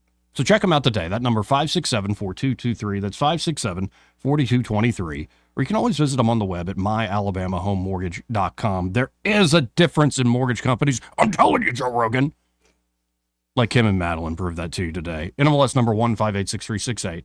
An equal housing lender. Want to carry News Talk in your pocket? Download the News Talk 93.1 app from the App Store. Available on iPhone and Android. Never miss a moment. Download now. The Tierce family has been your local Roto-Rooter service since 1964. Drain cleaning, plumbing repair, and those troublesome septic tanks, no problem. Technology has changed a bit in the last 54 years. Video inspections of lines to locate problems is available, as well as scheduling your appointment online. River Region residents have trusted Roto-Rooter for over half a century. You can too. Call today at 272-7130 or visit online at rotorooteralabama.com. Call Roto-Rooter, that's the name, and legal troubles down the drain. Roto-Rooter. This is your roving reporter, and today I am talking with an elk. Hey man, Mr. Elk, I was just wondering, what do elk do to take care of their money? Well, like most smart folks, we call David Erdis. You mean Alabama's most favorite asset preservationist? That's him, man. We call him up at 334-279-7431 or 205-479-0839. I see. Yes, he is our preferred money man. The money man with the money plan. You've been paying attention. Well, could you give us those numbers one more time? 334-279-7431 or 205-479-0839. And I just want to try to give you a heads up, man. Oh, what's that? I'm not an elk. Not an elk, huh? Well, then, pray tell, what are you? Knights of Columbus. I am not even going to make a comment. Well, the baby liked it. Are you tired of the mainstream media's biased reporting? Do you want to stay informed on the news that really matters to you? Look no further than 1819 News. At 1819 News, we bring you the latest in Alabama news, politics, sports, culture, and more. We've assembled a team of journalists with Alabama values dedicated to the truth and the truth alone. Visit us at 1819news.com today. That's 1819news.com. Subscribe to our newsletter. Honest News, Alabama Values. Make 2024 the year you break away from the chain stores and join us here at Adams Drugs. We value your business and want to provide you the best customer service at the lowest possible price. We've been serving up excellent customer service here in the River Region for over 62 years. I made the swap to Adams Drugs and I couldn't be happier. Having a job and then getting 3 kids to all of their activities keeps me busy. I don't have an hour to waste waiting on a prescription. At Adams, they know me and my family. I get in and out in minutes, and when I can't get by Adams, they'll bring the prescription right to my door. What are you waiting for? Come in to Adams Drugs and let us earn your business. Our friendly and personal staff will talk with you and answer any questions you may have about your prescriptions. Your satisfaction is our #1 goal. Visit us at adamsdrugs.net for the location nearest to you. Adams Drugs is your local independent Health Mart pharmacy. Health Mart, taking the time to listen and care. Now you can add the power of digital advertising to the #1 reach of radio. Let Blue Water's 20 years of local advertising and marketing success show you how. Grow your business with a complete suite of digital solutions, combined with the reach of the most listened to radio group in the River Region. Call us or go to BlueWaterBroadcasting.com to find out how we can increase your return on investment. Blue Water Broadcasting, local folks helping local business. For more information, send an email to digital@BlueWaterBroadcasting.com. This hour of news and views is brought to you by our good friends at Alabama Home Mortgage. Alabama Home Mortgage, 567-4223. Visit them on the web at myalabamahomemortgage.com. NMLS number 1586368. An equal housing lender. The Rich Thomas Weather Network, brought to you by Montgomery Paint and Body. From little fender benders to total body repair, MPB will fix it good as new, maybe better. For 4 decades, the Turner family has been getting you back on the road. Call 279-7325. Temperatures remain well above normal. It sure doesn't feel like November, and there will be some widely scattered showers around at times. Today's high 81. There could be some widely separated showers, maybe a thunderstorm. Tonight's low, a very mild 70. Then for tomorrow, Saturday, Sunday, high temperatures near 80 each day. Showers will be few and far between each day. And lows at night right on through the weekend in the 60s. Could be some isolated showers on Veterans Day, but not many. High temperature near 80 again. Normal high 72. From the Blue Water Weather Center, this is Rich Thomas. For the lowest prices around on flooring and DIY flooring installation supplies, Budget Floors and More is your new best friend. Luxury vinyl plank, carpet, ceramic tile, floor installation supplies, and more with prices lower than the big box stores. Budget Floors and More, Hunter Lane across from Del Rey Publix. If it concerns your community, you'll hear about it on News Talk 93.1. News Talk 93.1 FM WACV.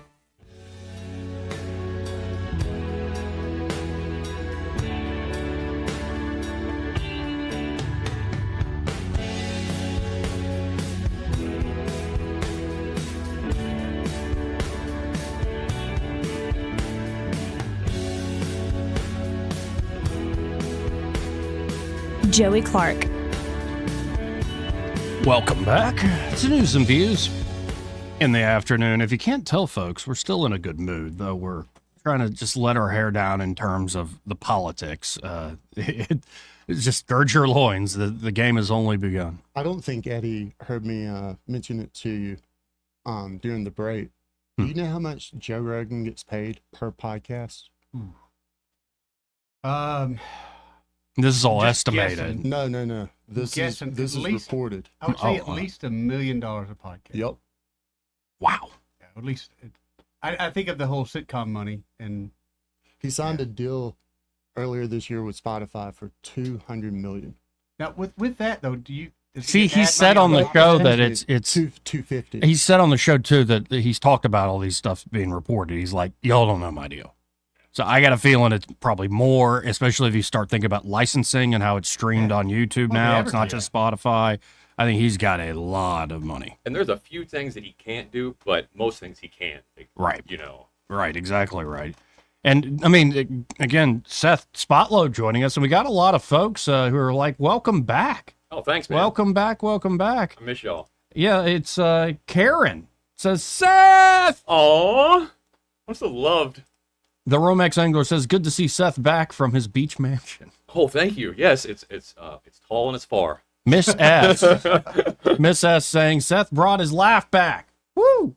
Yeah, you guys needed it, apparently. Romex getting another shot in. It's always nice to see a fellow head shaver as well. That is a clean look you got going Thanks, on. man. I You like should touch it. It's smooth. I don't know. Maybe later. You use a wax? I'm good right now. Oh, man. I mean, I don't know what scalp. I bick it, and then I put some lotion on it. That's it. Yeah, Lubriderm. What about sunblock? No. Really? Cracker.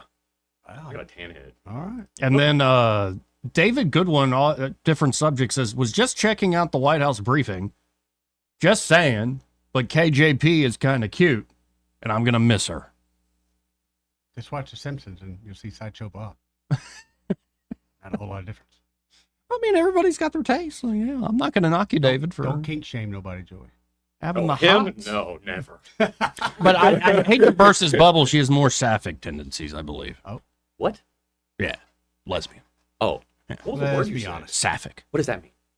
Like lesbian. Let's be honest. Really? Wow. Oh. What does that mean again? She's Lebanese. That's a man. Learn something Island every of day. Lesbos. I've never heard that. Bro, Ever. what an election, bro. My friends are idiots. No, I always thought of that scene in American Pie where they're like seeing, like, you know, he's nice collection there, Jim. And I'm like, nice selection there, bro.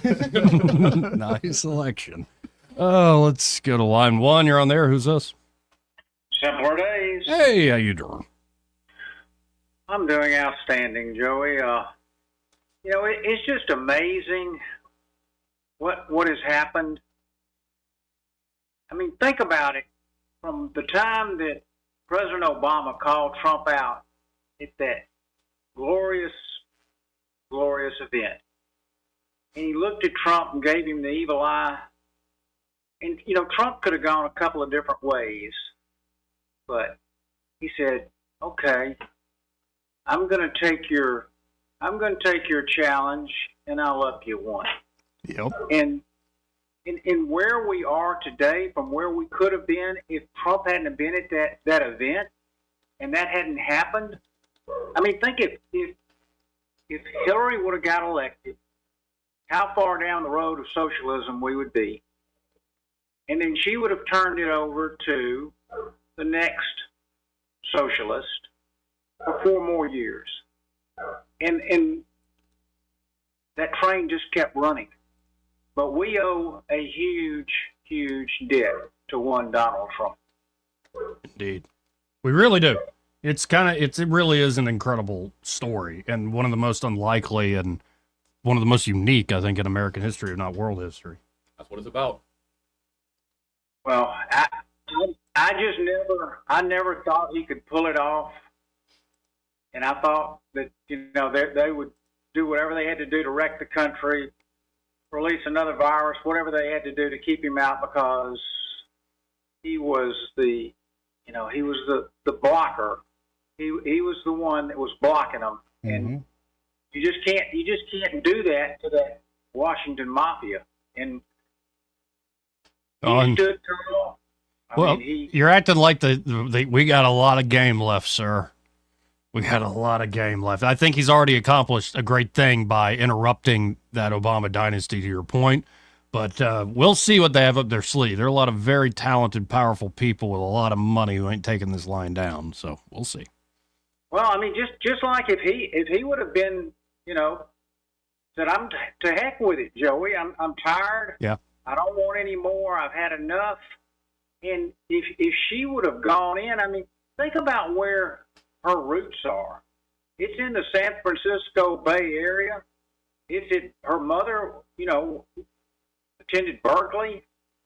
She came out of her mother came out of the radical 60s, where Jim Jones and, Charles Manson and all that group came out of, and she was indoctrinated, and she was going to indoctrinate the country into that. So, thank God for Donald Trump. Hear, hear. Have a good day. And he gave me a great idea. That is the moment everybody's citing. Here it is. This is the White House Correspondents' Dinner. This is in April 30th, 2011. So how many, 13 years ago almost? More than 13 years ago. He didn't look like that when he was done.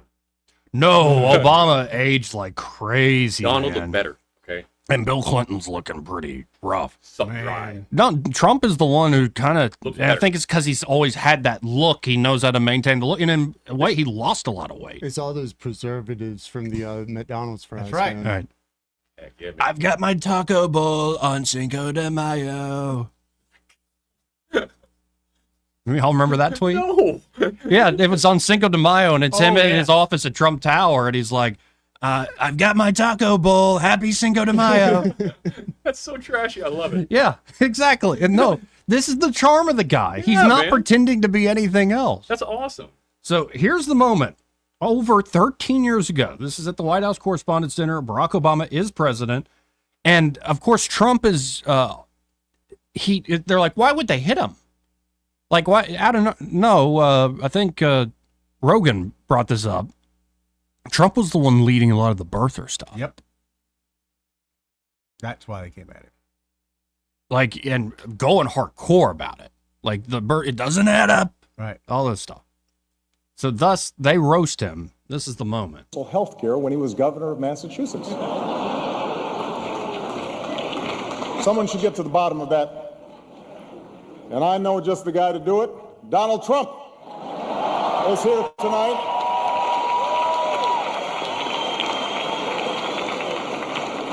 Now, I know that he's taken some flack lately, but no one is happier, no one is prouder to put this birth certificate matter to rest than the Donald. And that's because he can finally get back to focusing on the issues that matter. Like, did we fake the moon landing? What really happened in Roswell? And where are Biggie and Tupac? Trump's nodding. He's not really giving much of a facial expression.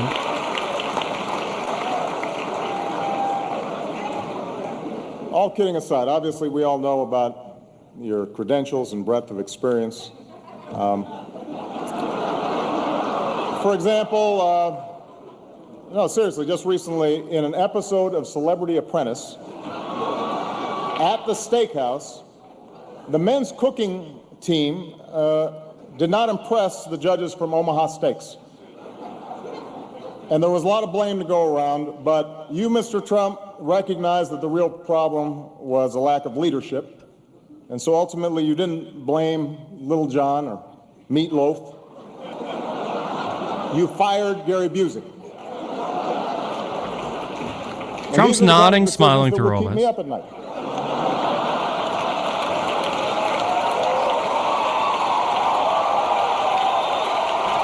Man, but before I keep playing this, because there's a little more, listen to that crowd of folks. Like how much they love just ragging on him. Like, Yep. you stupid buffoon entertainer with your trashy show that has, amazing ratings. Sure. But your stupid, trashy show, and like, yeah, this is a real statesman, Barack Obama, giving it to him.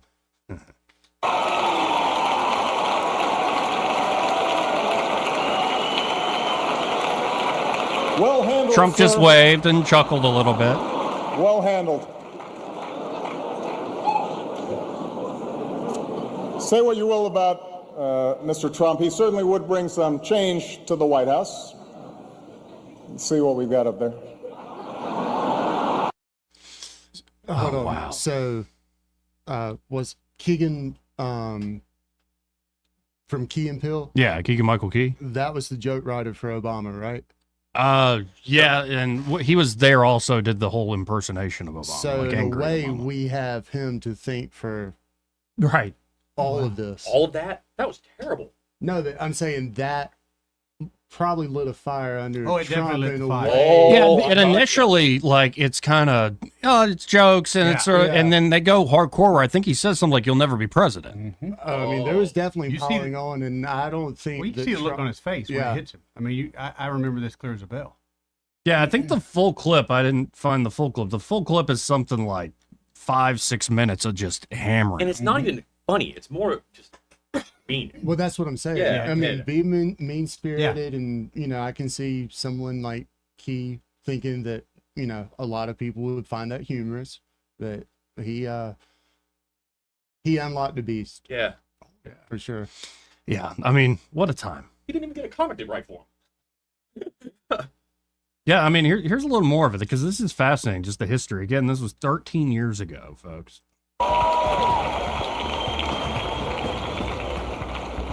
Now, I know that he's taken some flack lately, but no one is happier, no one is prouder to put this birth certificate matter to rest than the Donald. Very capable guy. That's what they called me. Yeah. I was drunk. I don't know. It is weird how, like, the comedians of the world, like the top flight comedians, do have influence indirectly. Oh, yeah, And definitely. even the Well, make halls you of think. power now. Power Make of you not think, caring. man. Yeah. Gets in you. Yeah, man. Lives rent free in your head for a little bit there. Yep. Just fascinating. But a lot of folks say that's the moment where Trump's like, all right, I'm going to do it. I'm taking your job. Yeah. How about that? Thank God. And not just your job, but a lot of the things you tried to build. Yep. And by the way, you got to think about Joe Biden in this moment. Biden's probably like happy. Comatose with happiness, because his legacy will be, I'm the one guy who beat Trump. It's true. Women couldn't do it. And then some folks, by the way, say Trump's new nickname should be Glass Ceiling. Ooh. Yeah. He stopped Hillary and Kamala from being the first female Oh, president. Women couldn't do it. Yeah. The Glass Ceiling himself. 45 and 47th President of the United States, Donald J. Trump. I still like Phoenix. I'm going with that. Phoenix? Yeah. Oh, wait, you don't think the Secret Service is going to call him Glass Ceiling? Knowing them, they might call him Shattered Glass. I don't know, man. They're gonna call Who him knows? Stone. And by the way, we still don't know what motivated Thomas Matthew Crooks. Nope. You don't know it at all. Nope. Now, do you think when Trump gets in there, he'll be able to maybe get the wheels of that moving again, or he just got bigger stuff to do? I don't know, man. No, I'm pretty certain if the agency that was supposed to be charged with protecting my life, if I had a say so in trying to figure out what happened there, that'd be pretty. And have you seen the clip? That wrecking ball. Rogan and Tim Dillon were playing this the other day. Have you seen the clip of Thomas Matthew Crook's father leaving a Costco with a full cart of groceries? Oh yeah. But there's this guy with him that's wearing a mask, like a surgical nice mask, glasses, a cap and hood on, and he has gloves on. Blackout, man. Yep. Yeah. The reason that when the press went to his house, they said his house had been meticulously cleaned. Yes. Everything. So yeah. So the same people that cleaned it had to go restock it. Why didn't they just burn the house down? That looks so obvious. Not the 80s. They've learned their lessons before. Well, it's not like we could do anything. Yeah, and they still claim we haven't been able to get into their the 3 foreign apps, encrypted app messages that he used. Oh yeah, it looks like a calculator. Right, it's just bull I feel like I have a guy in town that we know could do it if they would just ask. Yeah. Good guy to know. Yeah, great guy. Anyway, we'll be right back, folks. Final hour coming up. Broadcasting from the Riverside Chevrolet Master Control Center, this is WACV Cusana, News Talk 93.1 FM. When it's Chevy, it's Riverside. SRN News, I'm John Scott. In a post-election speech, President Biden promised a peaceful transfer of power in January. White House correspondent Greg Cluxton reports. The president stepped into the Rose Garden to deliver several messages. The first was one of cooperation with Donald Trump's team to ensure a peaceful and orderly transition. He also defended the integrity of the American electoral system. It can be trusted, win or lose. And he had words of encouragement for his staff and Democrats following their party's loss in the presidential race. Setbacks are unavoidable, but giving up is unforgivable. Greg Clugston, the White House. Also at SRNews.com, the number of Americans applying for jobless aid ticked up last week, but layoffs remain at low levels. The Labor Department reports jobless claim applications rose by 3,000 to 221,000 for the week of November 2nd.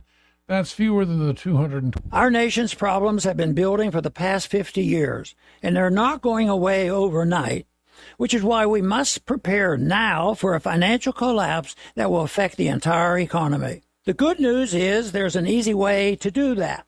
Hi, I'm Dr. Ron Paul, and I believe everyone should consider a gold IRA from Birch Gold Group to diversify their IRA or 401k. Gold is a proven bedrock in almost every kind of economy. To learn more, get a free info kit from my trusted friends at Birch Gold by texting the word PREPARE to 989898. Don't wait until decades of government irresponsibility comes crashing down on your retirement. Get your free info kit on gold IRAs from the Birch Gold Group now. Text PREPARE to the number 989898. That's PREPARE to 989898. Rich Thomas Weather, a service of Riverside Chevrolet Wetumpka. If it's Chevy, it's Riverside. Best price, best selection. Check them out on the web at riversideusa.net. Temperatures remain well above normal. It sure doesn't feel like November, and there will be some widely scattered showers around at times. Today's high 81. There could be some widely separated showers, maybe a thunderstorm. Tonight's low, a very mild 70. Then for tomorrow, Saturday, Sunday, high temperatures near 80 each day. Showers will be few and far between each day. And lows at night right on through the weekend in the 60s. Could be some isolated showers on Veterans Day, but not many. High temperature near 80 again. Normal high 72. From the Blue Water Weather Center, this is Rich Thomas. CB&S Bank has a long history of stability and a legacy of serving our community's needs for generations since we began in 1906. At CB&S Bank, we're here for you. All loans subject to credit approval, member FDIC, and equal housing lender. 1819 News. Another vote for unionization will take place in the future at the Amazon Distribution Center in Bessemer. Administrative Judge Michael Silverstein ordered that a third vote take place after the Retail, Wholesale, and Department Store Union filed a lawsuit immediately after the last unionization vote, which occurred in March of 2022. The unionization proposal failed to pass in Bessemer during that time. The lawsuit claims that Amazon utilized unfair practices and violated labor laws in how they conducted the vote. Judge Silverstein sided with the labor union and against Amazon. A date for the third vote has not yet been determined. I'll be back with more Alabama stories after this. I'm Amy Beth Schaefer with Alabama Unfiltered Radio, and when I need the news and I need it fast, I turn to Andrea Tice and the Daily Detail. On my way in, it is the most convenient, best way for me to digest what's going on so that I can use it for our show. She tells you what's going on in Alabama that day first and fast. So listen to the Daily Detail with Andrea Tice. Don't miss out. The Daily Detail is available wherever podcasts are found. 2 arrests were made this week related to a fatal shooting that occurred at a gas station in Troy 3 years ago. Jahunter Johnson and Zycadaria Tompkins are now charged with murder of 27-year-old Zacharias McClendon. That shooting also injured 5 other people. Both of the suspects are from Phoenix City. There's been no disclosure of what prompted this shooting in the first place. An inmate has died at the Donaldson Correctional Facility. The fatality has been identified as 54-year-old Wendell Hines. The inmate was found unresponsive this past Wednesday night by a correctional officer. An autopsy will be taking place today. A newly formed drug task force in Gaston made a big bust this week that resulted in the seizure of marijuana, meth, ecstasy, and other drugs. The unit was first formed in October of this year. I'm Andrea Tice. For more news affecting Alabamians, go to 1819news.com. And while you're there, subscribe to the daily newsletter. This hour of News and Views is brought to you by our good friends at Cole Plumbing, 279-8919. Cole Plumbing is number 1 in the number 2 business. You don't have to dig a hole. They have proprietary pipelining technology. Ask them about their tankless water heaters. Remember, when you have trouble with your bowl, call on Cole. Don't you love the feeling of coming home to a clean house? Let Southern Bell's cleaning service get your home in order. Families in the River region trust Southern Bell's because they know Callan and Jesse will show up on time and believe in cleaning the old-fashioned way. They bring all their own supplies and specialize in full-service, residential, commercial, vacant properties, and construction cleanup. Estimates are always free. Call Southern Bells today at 546-0715 or follow them on Facebook at Southern Bells Cleaning River Region.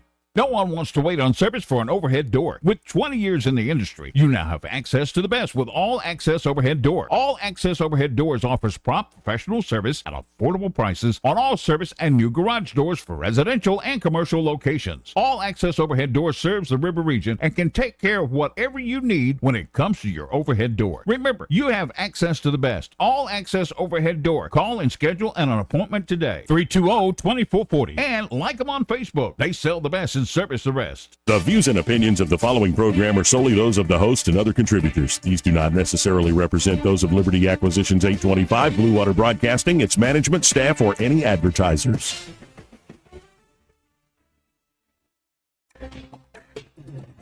It's time for Montgomery's Conversational Radio Show. It's News and Views on News Talk 93.1 FM. To join the conversation, call 272-9228.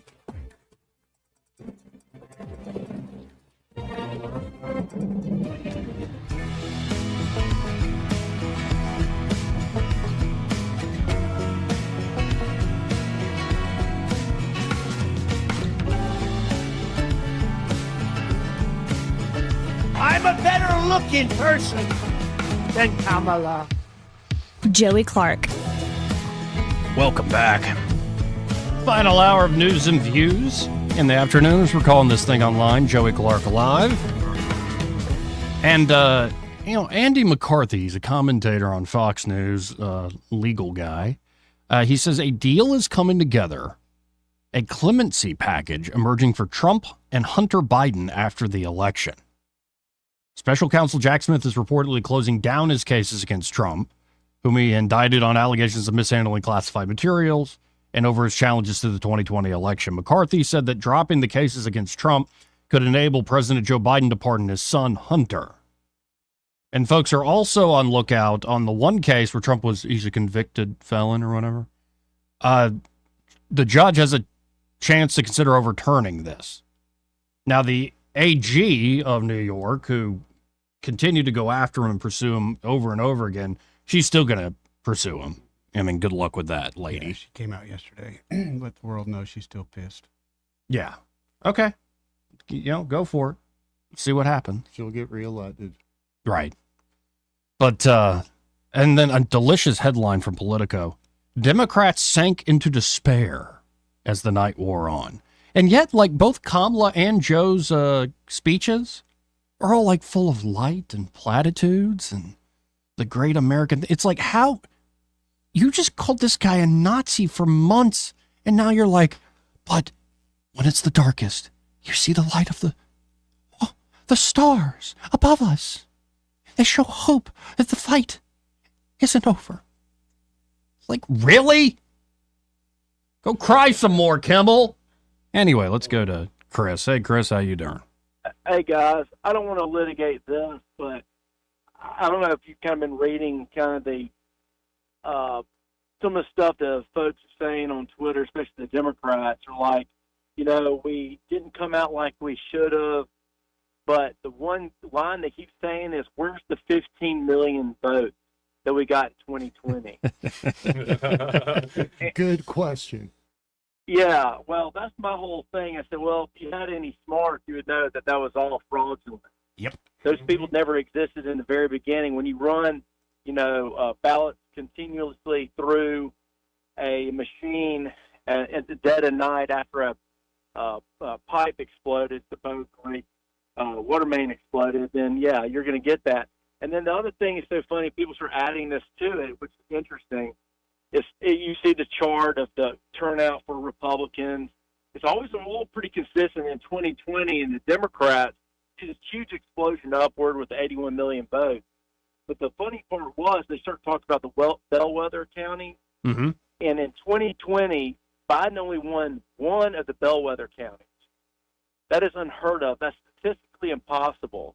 So what I'm saying to us, these Democrats out here, you got to have to start kind of coming to the realization that those folks that were saying that was fraud in 2020 election, there's a pretty dang good chance there was fraud in the 2020 election. Yes.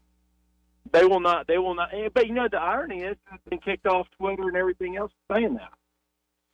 Oh, yeah. I mean, it is interesting, again, how we just, down the memory hole, all these things that were pushed, and we just forget about them. We move on. Well, you can't say anything about it because people will, right. they'll be like, you keep, right.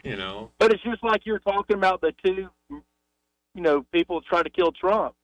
I mean, we're not talking like stealing elections is awful. I mean, that's treason as far as I'm concerned. But here you got a guy, the leading candidate of the Republican Party, got at twice, almost killed, and it's like, whatever.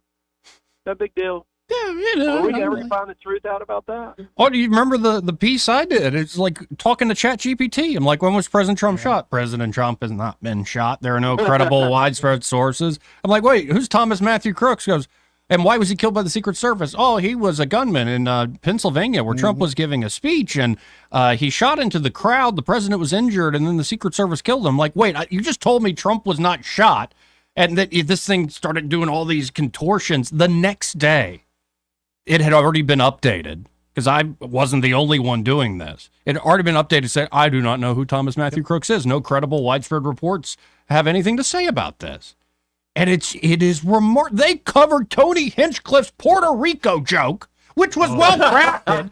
Get the stick out of your butts more than they did the assassination. Yep. Yeah. 3 hours prior to Trump even being on stage, and they're acting like this guy's a neo-Nazi.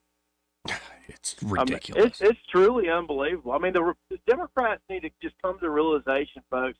They were spoon-fed such lies, and look how deep they are, and it's causing mental anguish to such a degree. I mean, at first it was funny. Now I'm like, man, these people seriously have some issues. Feel bad for them. Yeah. To a degree, I feel bad for the everyday person who's caught up in this, and also some of these folks, like some of the crying and yelling is funny, but then some of it's just like, you don't seem like there's more going on than just this election. You can't think for yourself. Yeah, I mean, if you're so wrapped up in yourself, that's the thing. I think there's a group of people in this country that are so wrapped up in their self, that they are just completely oblivious to the world. And then if it just doesn't their worldview collapses around them, they fall apart. Because that worldview and their self is all intertwined, and they just fall apart. They can't handle it. I mean, look at The View. My God, these people, they're in mourning. And they're taking people with them down this rabbit hole of just self-annihilation, I think. Well, some of these folks I was tempted to post, like, you need to forgive your father. It's not your fault. It'll be okay. I'll give you a big squishy hug. Right, it's not your fault. I still think he was talking about someone just need to hug a liberal. Oh, yeah. We just need a big bear hug. Come on in. I'll take my shirt off. You know what? I want a federal holiday. It's Hug a Liberal Day on January 6th. Oh, my God. Oh, dude. I'll do it. There's be tiny insurrections all over the place. My arms. It'll be an insurrection of love. That's my favorite type of love. I appreciate it. All right, man. Hey, Chris. This part of the program brought to you by Pest Pro Services. And over at Pest Pro, Ashley and the team have Ashley's put together a great team, number one. It's really cool seeing how much Pest Pro's grown leaps and bounds in the last, 4 years? Yeah, man. Pretty remarkable. And when you see those brand new trucks with the nice wrap job and Pest Pro all over it, you're like, man, what a great institution. And of course, they can help you with any and all your pest control needs. Could be an emergency job, or maybe you're just looking for an everyday pest control company that can help you on a regular basis. Learn what thousands and thousands of households have learned over these years. The Pest Pro Services are really good at what they do. And not only are they skilled professionals, they're just great folks. They're your neighbors. So you know when you're spending money with them, it's going back into the local community. So check them out today. You can always call them at 265-9990. That's 265-9990. Or go to ppsriverregion.com or just search Pest Pro Services on the Book of Faces. When you want to know, call a pro. Pest Pro Services. And be sure to tell Ashley and that team that Joey, that fella on the radio, sent you. Let's go to Jean. Hi, Jean. How are you? Just fine. Tell me about Miss Lucy. Well, for Halloween, they dressed her up like a goose. Oh, cool. Did they? Yeah, Lucy Goosey. And, man, it was adorable. Is this a child or a dog? I bet it My was. niece. Oh, okay. Yeah, very, How very old cute. Is she now? A little over a year old. Aw. Oh, my goodness. And I think as we were talking on air today, I just got like a 20 photo drop. So, you know, there's a lot of downside of technology, but I love being able to see her just like every day they're throwing photos at us. Really great I know. stuff. That's wonderful. That's wonderful. All right, baby. I just wanted to check on her. All right. Appreciate it, Gene. Thank you, Gene. Love her callers, man. Dude, wait Yeah. until she gets a little bit older. Give it like 2 more years, and then you're going to have the best little crony. Because you know. Oh, yeah. Oh, yeah. It's already happening. Oh, yeah. But when they can talk, it's so much better. She has my heart for certain. Hopefully your mouth, too. What do you mean? Well, when they get old enough to talk, that's when it becomes really fun. Oh, of course. Yeah. Like, yeah, right now, I mean, I've seen the development a little bit. It's gone from like, you can rock the bassinet a little bit to, you know, you can feed her, hold her and all that. And that's pretty cool. Rose is 8 now. Wow. Your daughter's 8? Yeah, Wow. man. Wow. Yeah. It's incredible. It just, the amount, the last few years especially have just flown by in a way where it's amazing. Like, say the last 2 have flown by in a way it's hard to keep up. Good to be reminded of, the things that really matter at the end of the day. That said, 272-9228, if you want to get in and join this sappy party that we got going on here.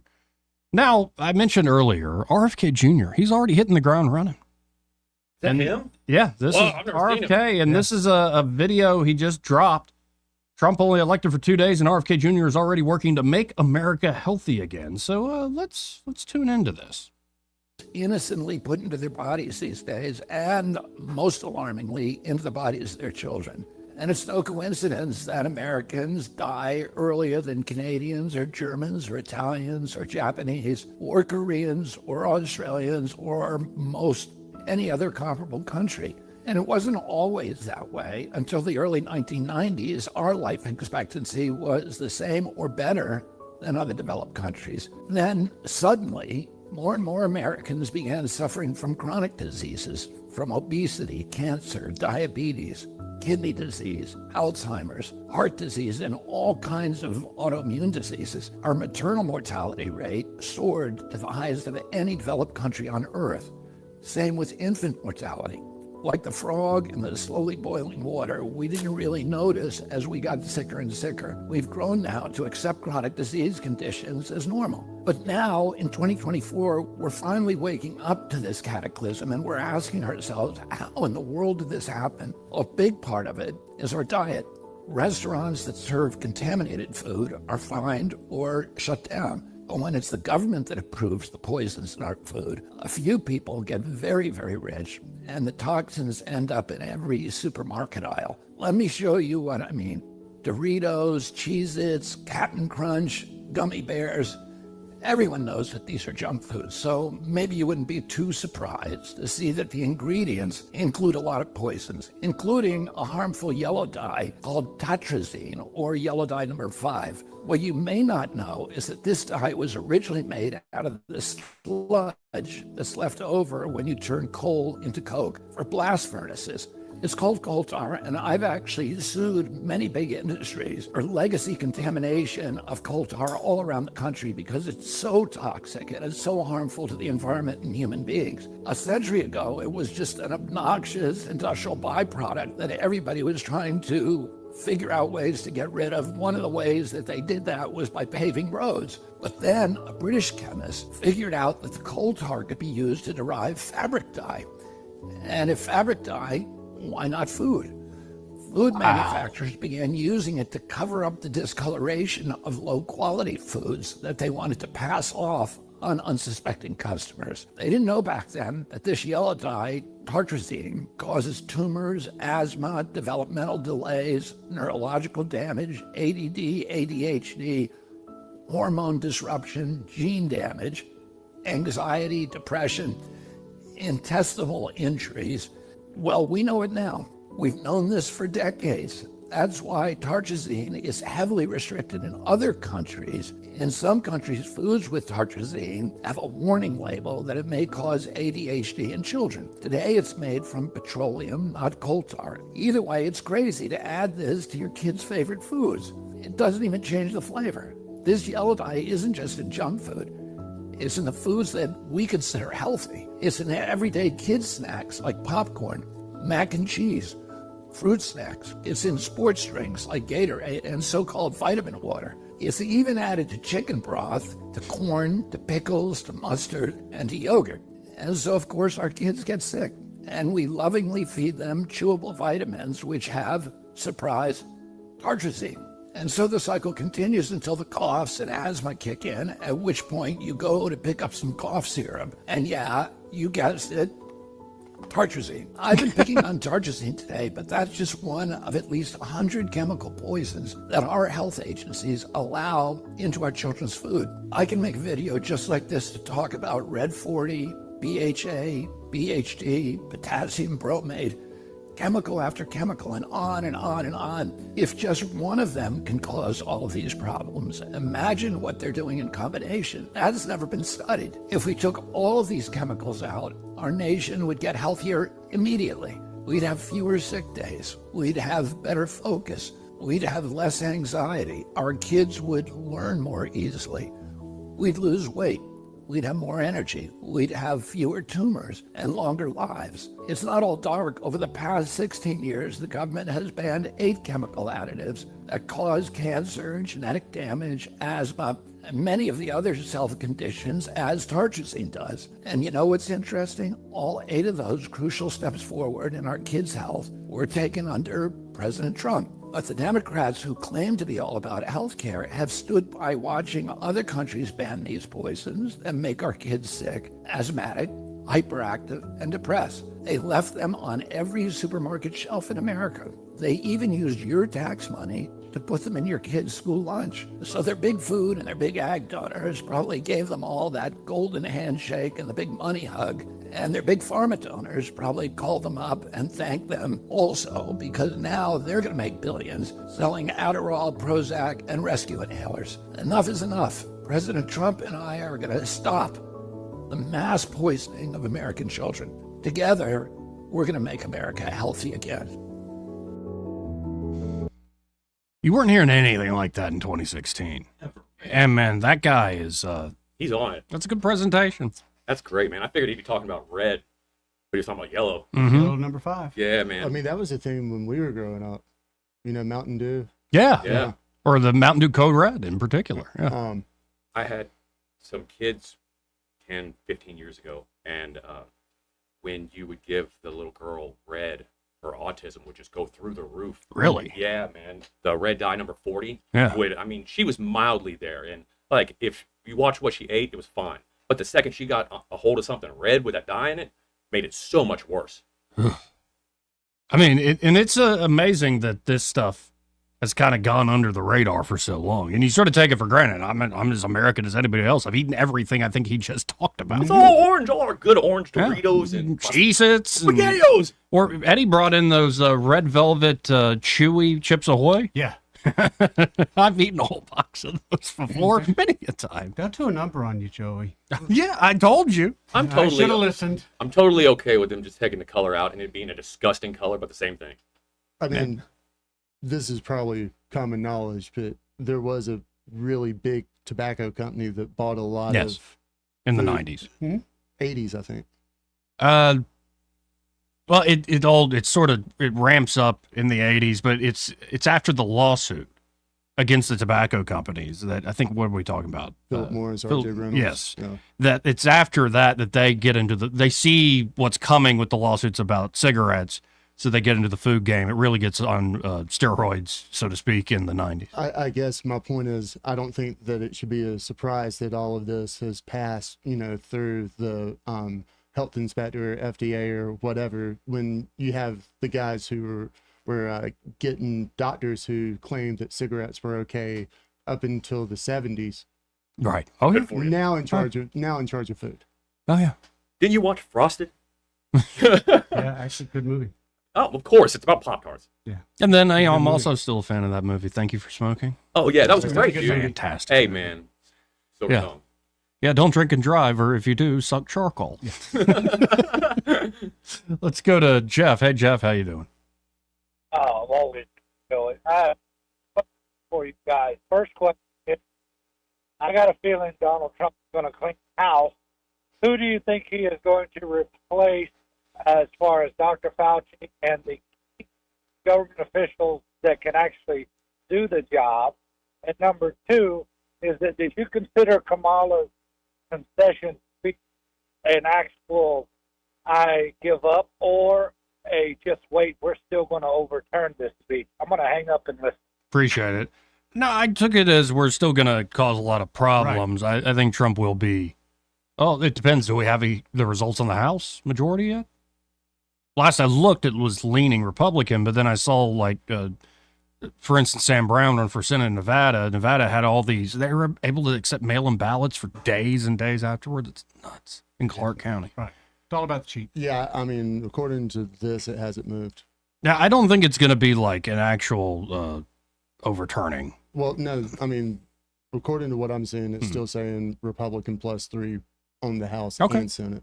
Okay, that's very good. And I already forgot his first question. Dadgummit. Who's Trump going to replace?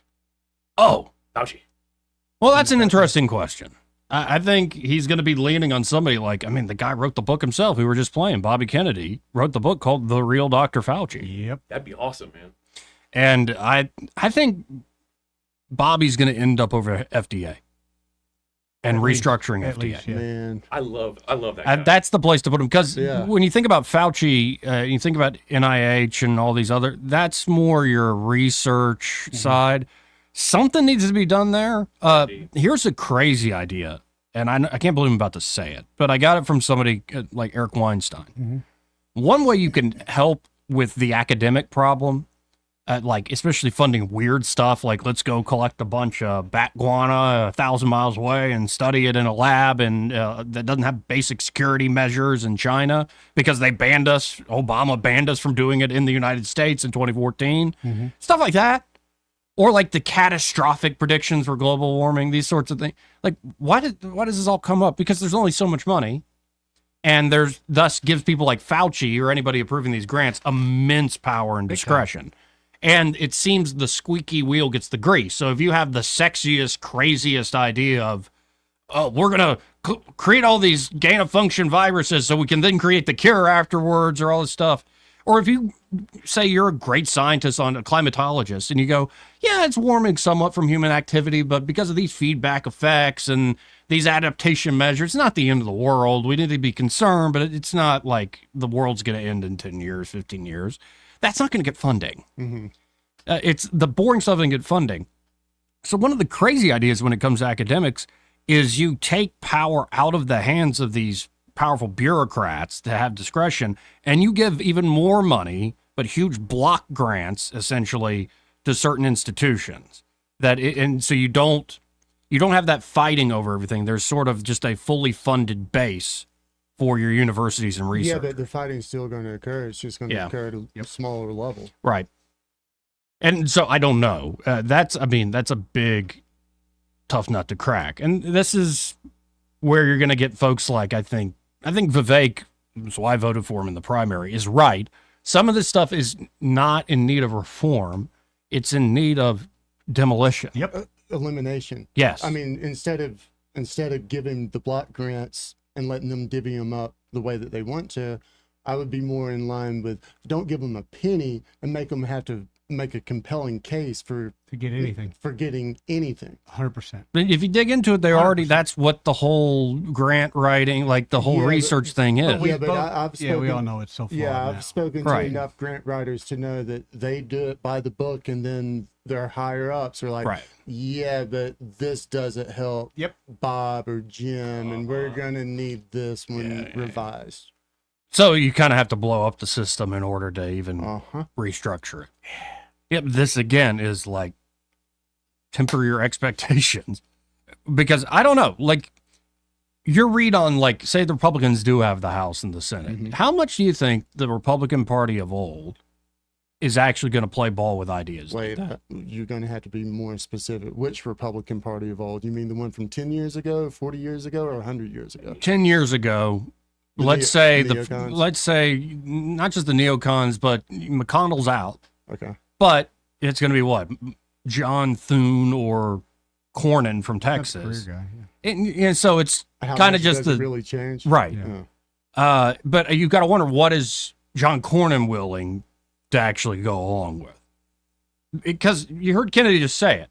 The golden handshakes, the bathtubs of cash they drape on these folks, and not just the elected officials, but their staff. Mm-hmm. It's really writing most of this stuff and is in the ear of a lot of these people. How much is that system through those channels going to push back on what seems a very common sense case from Mr. Kennedy? Very common sense. But, that's the fight ahead. They'll have it on the floor, and there'll be concessions made, and this project to get funded, and you know how it goes. But at some point, so long as if you make a commitment to reduce spending by 10%, then those cuts have to come somewhere. Yeah. So you're going to look at the most asinine things that's getting funded first. So you get rid of the, completely stupid, and then essentially have people making cases for why they should remain. We'll see. We shall. This part of the program, again, brought to you by Dylan Rings. And Josh and Leslie Ryder, their big event is tonight. It's Ladies' Night tonight there. Ooh, you're going to be there, right? Yeah, I'll be making an appearance. Can you get an earring? Hmm? Can you get an earring? No. They got a machine. What? I bet they got a machine. Yeah, man. Pierce my ear? Yeah, I got the drill. You got some bits. We can make this happen. I'm not going tonight then. No, I'll be there tonight. All right, then I'll bring the drill. Doors open at 5:30. 5:30 to 7:30 there at 119 Brown Springs Road. And they're already putting up the decorations. They're getting ready to go. And the first 50 ladies at the door, starting at 5:30, will get a swag bag. Pretty cool. Nice. Husband and boyfriends can come too. And, of course, there's going to be food, drinks, merriment galore, and beautiful jewelry at big sale prices. And you can enter into a raffle, into a drawing, to win a 14-karat diamonds and pearls earring and pendant set. So as they say there at Dylan Rings, get ready to sparkle. It's Ladies' Night. The biggest event they put on every year. Again, that location, 119 Brown Springs Road. Y'all join us. And look forward to meeting some of y'all. He may not know whether he's coming or going, but whether you're going to work or coming home, Greg Budell is there. Mornings, 6 till 9, and afternoons, 3 till 6. Only on News Talk 93.1 FM, WACV. Hi, this is Bo Goodson from the Goodson Group with your updated market report. So far this year through MLS, there have been over 4,000 closings in the river region. Sellers have been getting on the average of over 97% of the listed price. In this ever-changing real estate market, I've seen more price reductions on listings over the last 3 months than I've seen in years. It's time to act for a buyer. So we have a greater supply of homes for people to see before they buy. We have an average price of $261,000 in our area. Local mortgage companies have come up with really attractive plans for first-home homebuyers, such as down payment assistance, lender credits to help on the closing costs, and buy-down plans to buy down the starting rate for borrowers. Investing in yourself and your community is life-changing for first-home homebuyers. You need a buyer agent to represent your interest and give you great advice. For all this information, call Bo Goodson at the Goodson Group at 221-2883 or 551-0225. Hi, Rich Thomas here. I'm in Prattville at the Depot Furniture Gallery. The Depot is having an unbelievable sale. They are moving, and with a showroom and warehouse full of inventory, they want to get it sold so they don't have to move it to their new location. With the Depot buying directly from the factories by the truck and container loads, their prices are amazingly low. But now with this moving sale, everything is an additional 50% off the already low sale price. And that includes everything: bedroom, dining room furniture, kitchen islands, entertainment centers, pictures, lamps, and accessories. Also, the 50% sale includes rugs from their rug gallery. The Depot has a great selection of rugs for Oriental weavers and lowly rugs. Trust me, you don't want to miss this 50% off moving sale. The Depot is located at 616 Highway 82 West Prattville, inside Prattville Pickers, hours 10 to 6 Monday through Saturday, and Sunday 1 to 5. Call 334-380-3300 or find the Depot Furniture Gallery on Facebook. For too long, Alabama's statewide news companies have shamed us for our conservative Christian values. Alabama deserves a news company that cherishes our culture, a company that isn't bought and paid for by the powers that be.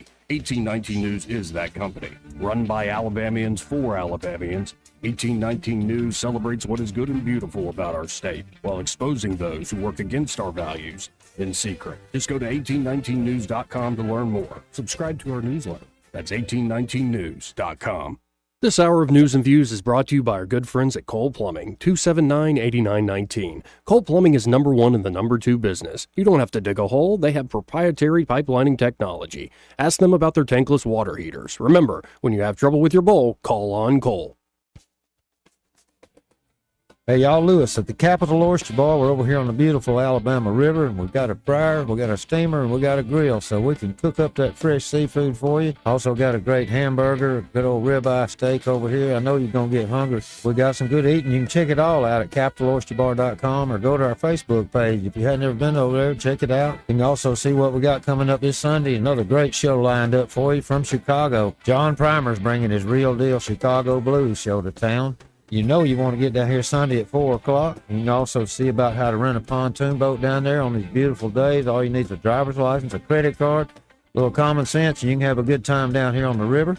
We got an RV park down here, too. If you're not familiar with it, you can come down here and spend a little time or stay a little longer. We got plenty of room for you. So don't forget, John Primer and the Real Deal Blues Band from Chicago. Man, we take you all over the world. It's going to be fun. See you Sunday, 4 o'clock.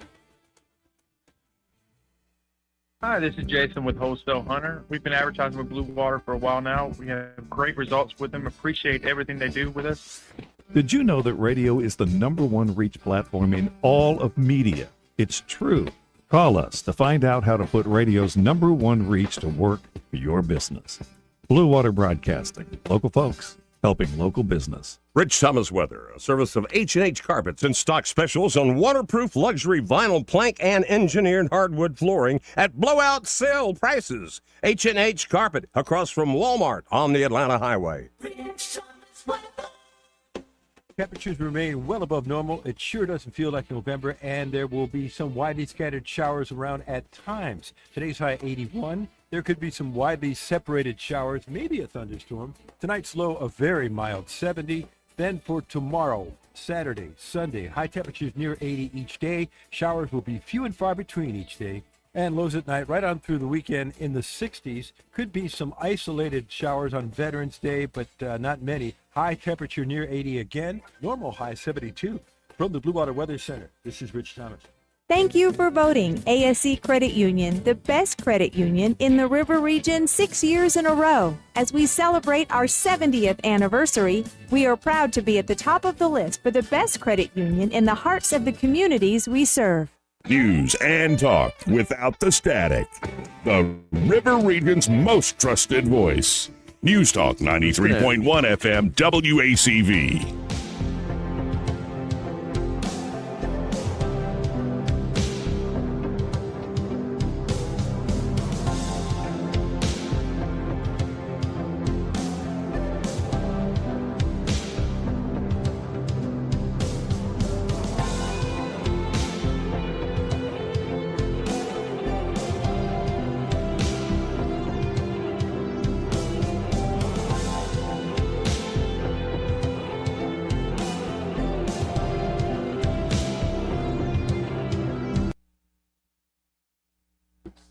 Folks, we get talking off air sometimes and we forget that there's only so much music that can play. Welcome back.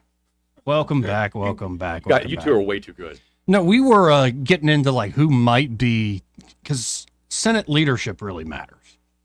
And you got to wonder, is it going to be the presumed Johns, Thune, and Cornyn? Or could it be we actually leapfrog the 70-year-olds and go to somebody younger, say in their 50s? Yeah, and I think this started whenever you brought up Paul and Rand Paul, yeah. We all know that. Yeah, a lot of folks on Twitter, I just retweeted it earlier today. It would be amazing, but I don't think it's not happening. Yeah. He's gone against the establishment too much. And same thing with Ron Johnson, Mike Lee, like some really good names. But there are some that, like Ted Cruz has straddled that line. Mm-hmm. He's made a lot of enemies, but he is competent. You got to give him that. And it could be interesting because I know that Senate leadership didn't help him at all in his race financially when he was being outspent like crazy by the Democrats. Now, you could get real 4D chess with this, and maybe McConnell and Senate leadership didn't fund Cruz to make it seem to the Democrats like, oh, we could take this one. Like you sort of, project weakness in order to get them to spend in Texas, and then you win by 14 points. So I don't know, but it just, the leadership is going to matter crucially. I know there is a hunger to get back to the normal budgeting process. I really look forward to talking to Coach Tuberville, but talking to Senator Britt yesterday, I think in many conversations, he said we have to get back to the normal process. This omnibus, Right. Here's what's nuts. Who did Katie Britt replace? Richard Shelby. Yes. Who was Richard Shelby good friends with? Everybody. Yeah, that's true. You bring me a check? Yep. No, in the Senate, though, fellow senator, across the aisle. Leahy. I still remember the moment. You see, these impersonations come out naturally. It was Mark Zuckerberg in front of the Congress, the Senate committee. And Pat Leahy, I think, was the chair or something like that of this particular committee. And he had people print out on big cardboard like displays, like stationaries, that memes, like immigration memes. And Mr. Zuckerberg, who made these memes? And Zuckerberg's like, well, there are billions of memes that happen. I'm waiting in a question, Mr. Zuckerberg. Who made? And it's like, okay, this old fart is the one in charge of stuff. Yep. I bring all this up because it was Richard Shelby and Pat Leahy, who, as Trump is leaving in 2020, do a final omnibus spending bill. They're the last ones that actually got to dig into the budget, put the things they wanted in there. And there have been little updates, but ever since then, it's always been omnibus, omnibus, omnibus. It's the same pool of money. You might tweak a little bit of your national security spending. You might have some supplementals to, things going on. But generally speaking, you're working off the same budget that was passed by two senators in their 80s over 4 years ago. It's a mess. And they act like, well, everything's fine.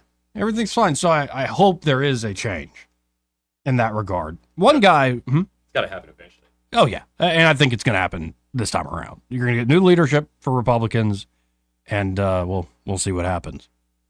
That said, it was reported today at 1819 News. I believe a spokesman for Senator Tuberville came out and said he's staying in the Senate because there had been rank speculation about is he going to join the Trump cabinet? I mean, like he has a cabinet position waiting for him. And honestly, I think if Tuberville wanted it, he could get a cabinet position, just given how close he is with Trump. But they came out today and said, nope, he is staying in the Senate. He looks forward to being in the brand new majority. Let me see if I can pull up the actual statement put out. Quote, last night was a clear mandate that Americans are 100% behind President Trump. Senator Tuberville was the first U.S. senator to endorse President Trump, and he looks forward to championing President Trump's agenda in the Senate. Senator Tuberville will help President Trump secure the border, strengthen the military, protect our farmers and veterans, and restore Title IX protections for women and girls everywhere. Senator Tuberville has also spoken with President Trump several times about the importance of moving Space Command back to its rightful home in Huntsville. This is from Mallory Blunt Jaspers, Tuberville's comms director. So he's staying put. That's going to be good in the Senate, and I think Tuberville and Brett are a good team in the Senate. You're going to have people like Mike Rogers from Alabama, who's chair of the Armed Services Committee. You've got Gary Palmer ready to go, chair of another committee. Like, you've got a lot of folks who are from Alabama ready to play. But that announcement from Tuberville's people means a lot of that speculation that's going on behind the scenes changes. Because, help me out here, Byron. The idea was if Tuberville goes and joins the Trump cabinet, you have an open Senate seat. And we'd probably get the whole thing like what would happen with Luther Strange. Ivey would appoint somebody, and then you would have a race pretty quickly, a special election, to put somebody in there. And it was always thought that Steve Marshall would run for Senate potentially. That was a name I've heard repeatedly. Don't forget about, he's still putting out newsletters, and he's still, I think, in terms of the gift of gab, this guy I'm about to say, like being able to answer questions in a certain way that's compelling is John Merrill has not gone away. He might have run for Senate. He might run for something statewide now. Point is, that what if, where all these people up and coming who are talented might want to be in the U.S. Senate, that's not happening now. Right. So it means that talent has to go for statewide offices. And I think it means we're going to have a heck of a race for governor. Yeah, everyone should have their flavor during the Republican primary this next go around. Yeah, this is going to be a heck of a fight. And you're going to see a lot of folks whose names you know back in that fight, whether you're talking governor, lieutenant governor, secretary of state. It should be an interesting time here in Alabama. So I appreciate Tuberville kind of making that clear right after the election. It sort of clears the decks. Okay, here's the lay of the land as we head into 25 and 26. Did you say right now you think it's who's the guy from Texas? Cornyn. You think he's a leader in the clubhouse? Yes. Dude, I can't wait for the flamethrowers. You remember the commercial with the flamethrowers? That was great. Oh, who did Jessica Taylor? Yeah. And now Jessica Whaley did that. Yeah. Oh, I'll never forget that. Yeah, that was a good one. It touched my heart. Yeah. Yeah. You know, she had a gift for ads getting attention. Oh, yeah, man. Like the one with the rocket? Yeah. Oh. That was pretty cool. That was awesome. Yeah. There was, I think, talk behind the scenes of Mike Durant doing something with Ted Nugent in a helicopter. Dude, and you got to. And then it just didn't come to be. Outrageous works. You know, certain political professionals in the state went to work on Mike. I told that guy off air the first time I met him, like, you ready?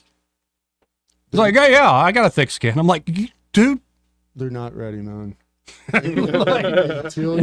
He's a great guy. He's a fascinating guy to talk to, but I'm like, I hope you are ready. I don't think you can describe the incestuous cesspool that politics is to someone until they actually dip their toe in it.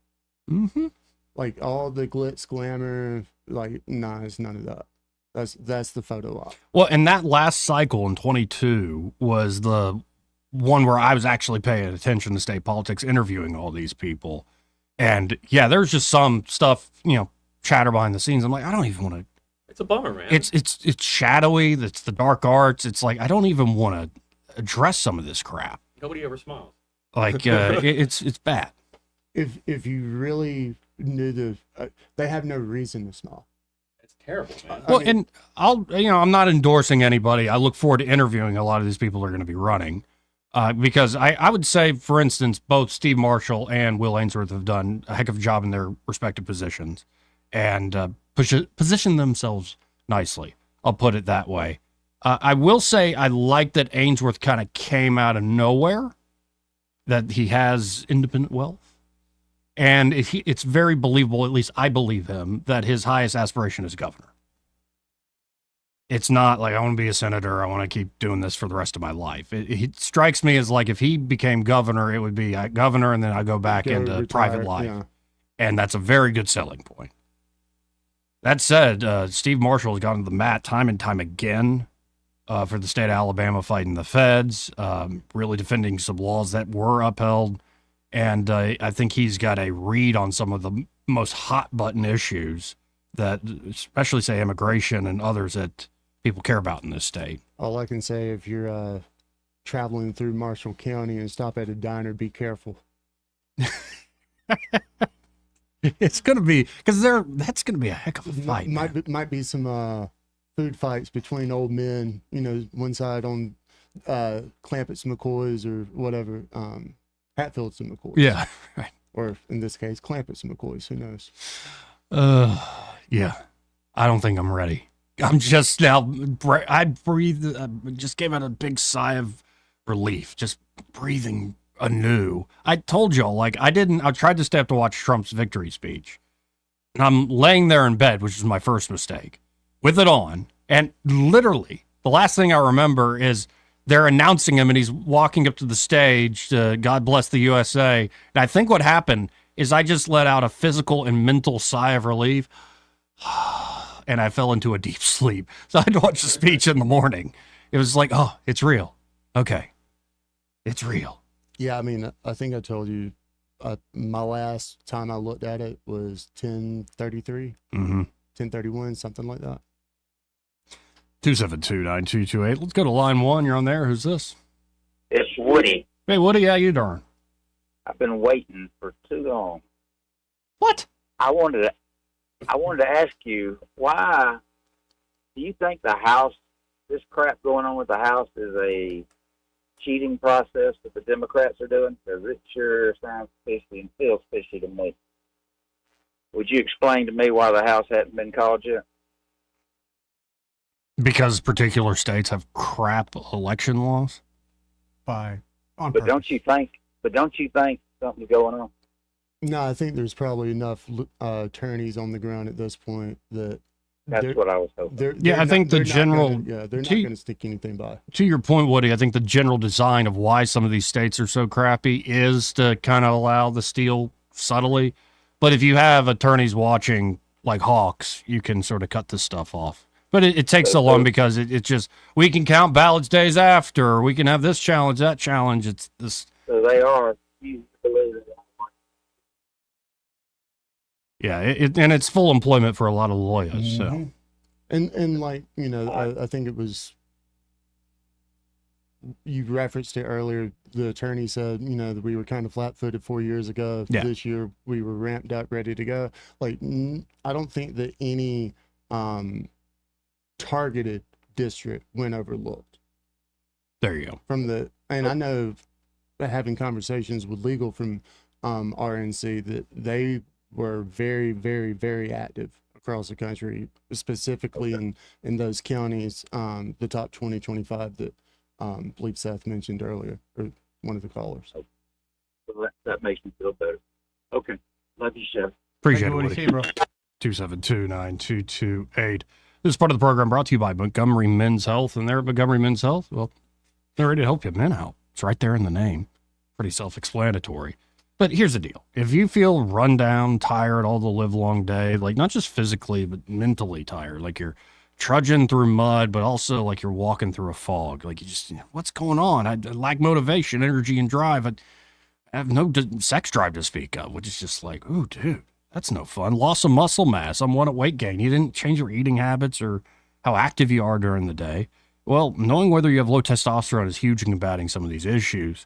And especially of all of them happening at the same time, you need to figure out, is low T what's troubling you? And the providers there at Montgomery Men's Health can conduct a testosterone-focused lab workup plus a consultation for only $99.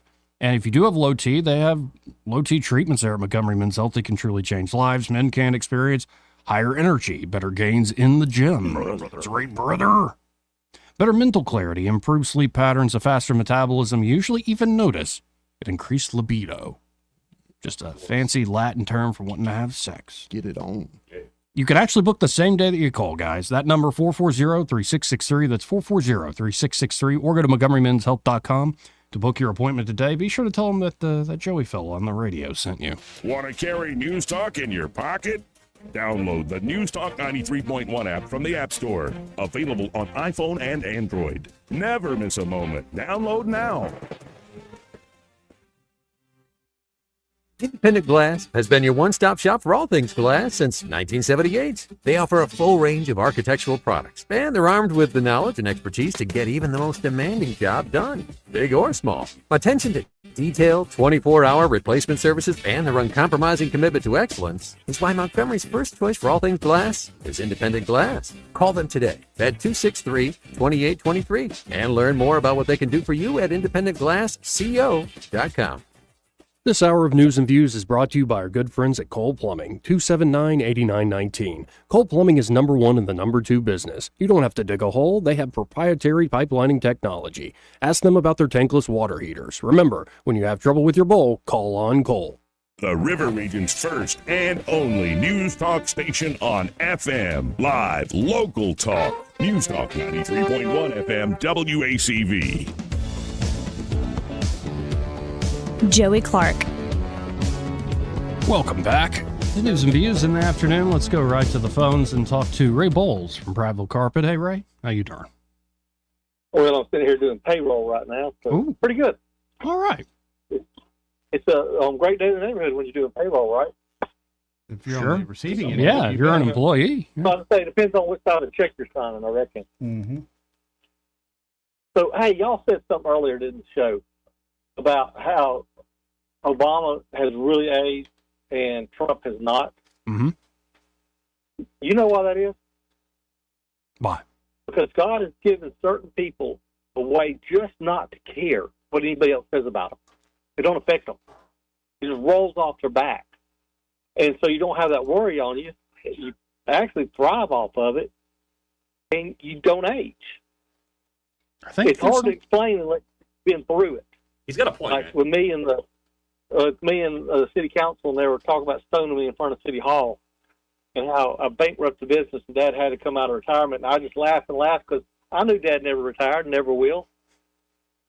I was like, oh, he's going to die in the store. I'm going to come over. He's going to be slumped over the computer. He's never going home. What you talking about? No. But I think that's Trump. He's got this unique ability. He just don't care. You know where you stand. It doesn't matter what others say. Yeah, he's going to do what he knows that in his mind is the best thing to do for this country. Yep. And I do believe he has a heart for people. And that's why he don't age. So good on him. Even if he is orange. But I still love him. Hey, listen, if y'all need a floor, call us, 285-8117, no matter what it is. And we're coming out with something new that we're going to start advertising with y'all next week. We're going to offer a lifetime installation warranty on all the floors we put in, as long as you own the home. Oh, wow. Nice. That's a good deal. amazing. That's awesome. And that goes for the carpet, wood, tile, whatever it comes down to that we put in for you, we're going to give you a lifetime installation warranty, not a one-year warranty. That's amazing. And I got things, but I'll go back and fix things for free anyway. I think that's That's cool. Well, and again, folks, that number is 285-8117, and be sure to say, hey, we heard on the radio 285-8117. Also, y'all are going to be one of the drop-off places for the food drive promotion we're doing? Oh, no, our bucket's here. I need to send you a picture. I'll send you a picture in just a minute. We put it on our Facebook. Awesome. So Perfect. anybody that wants to drop off food, drop off a can of something in the big old blue bucket, and go back there and register for a new countertop. Beautiful. Right. Well, I appreciate it, Ray. Happy payroll. Hey, guys, have a great day. See you, bud. Let's go to Marvin. Hey, Marvin, how you doing? Oh, pretty good. I just got a question for you. On these states that have not called the representatives, and yet they've called the senators, don't their ballots all go through at the same time and get counted at the same time, or is there a separate sheet? I think it could be, it all depends on the particular state, but it could be like the counties that you're actually operating in. So the Senate is going to be sort of that statewide system. If your congressional districts are all carved up, thus making it a little more. There's no excuse, honestly. Like these places need to treat Florida like the gold standard. It doesn't have to be this way, but yeah, dadgummit, it is. Well, I just wondered because I thought, well, if all sheets go through at the same time, you should count them both. One would think. Common sense, but Well, not all that common. I appreciate it, Marvin. Okay, thank you. Thank you, buddy. Line 4, you're on there. Who's this? Hola, Chaparrito. Hey. Hey, dude, I heard I don't have to go home now, dude. That is awesome, man. Donald Trump gonna get him a job at McDonald's, dude. It's gonna be great. No dogs allowed, Eric. $15 an hour. Oh, my bad. Hey, $15 an hour to turn cold potatoes into hot French fries. That sounds like a pretty good deal to me. And you usually get a meal a day, too, so you get fed. And you can suck at it, too. Yeah. Yeah. I don't care. You definitely don't have to make any milkshakes. They paid me the other day and gave me a milkshake. It was awesome.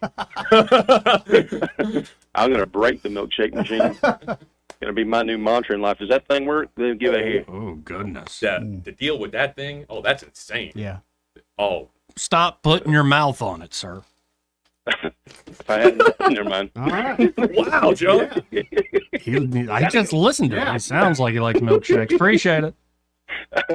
See you, dog. That was nice. Thank So you. what did we learn today? You put your mouth on things. No, it's not me. It was more warning Eric the dog there. But it's great seeing you. That's what I learned. Nice to see you, too, man. Yeah, you're always welcome here, man. Just text me and I'll hit you up. make things happen. Yeah.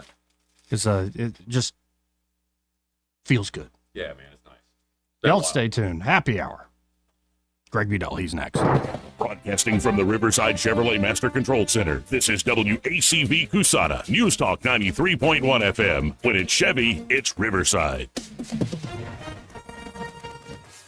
With SRN News, I'm John Scott. A wildfire northwest of Los Angeles burning out of control for a second day after destroying dozens of homes, but officials say firefighters could get a break with heavy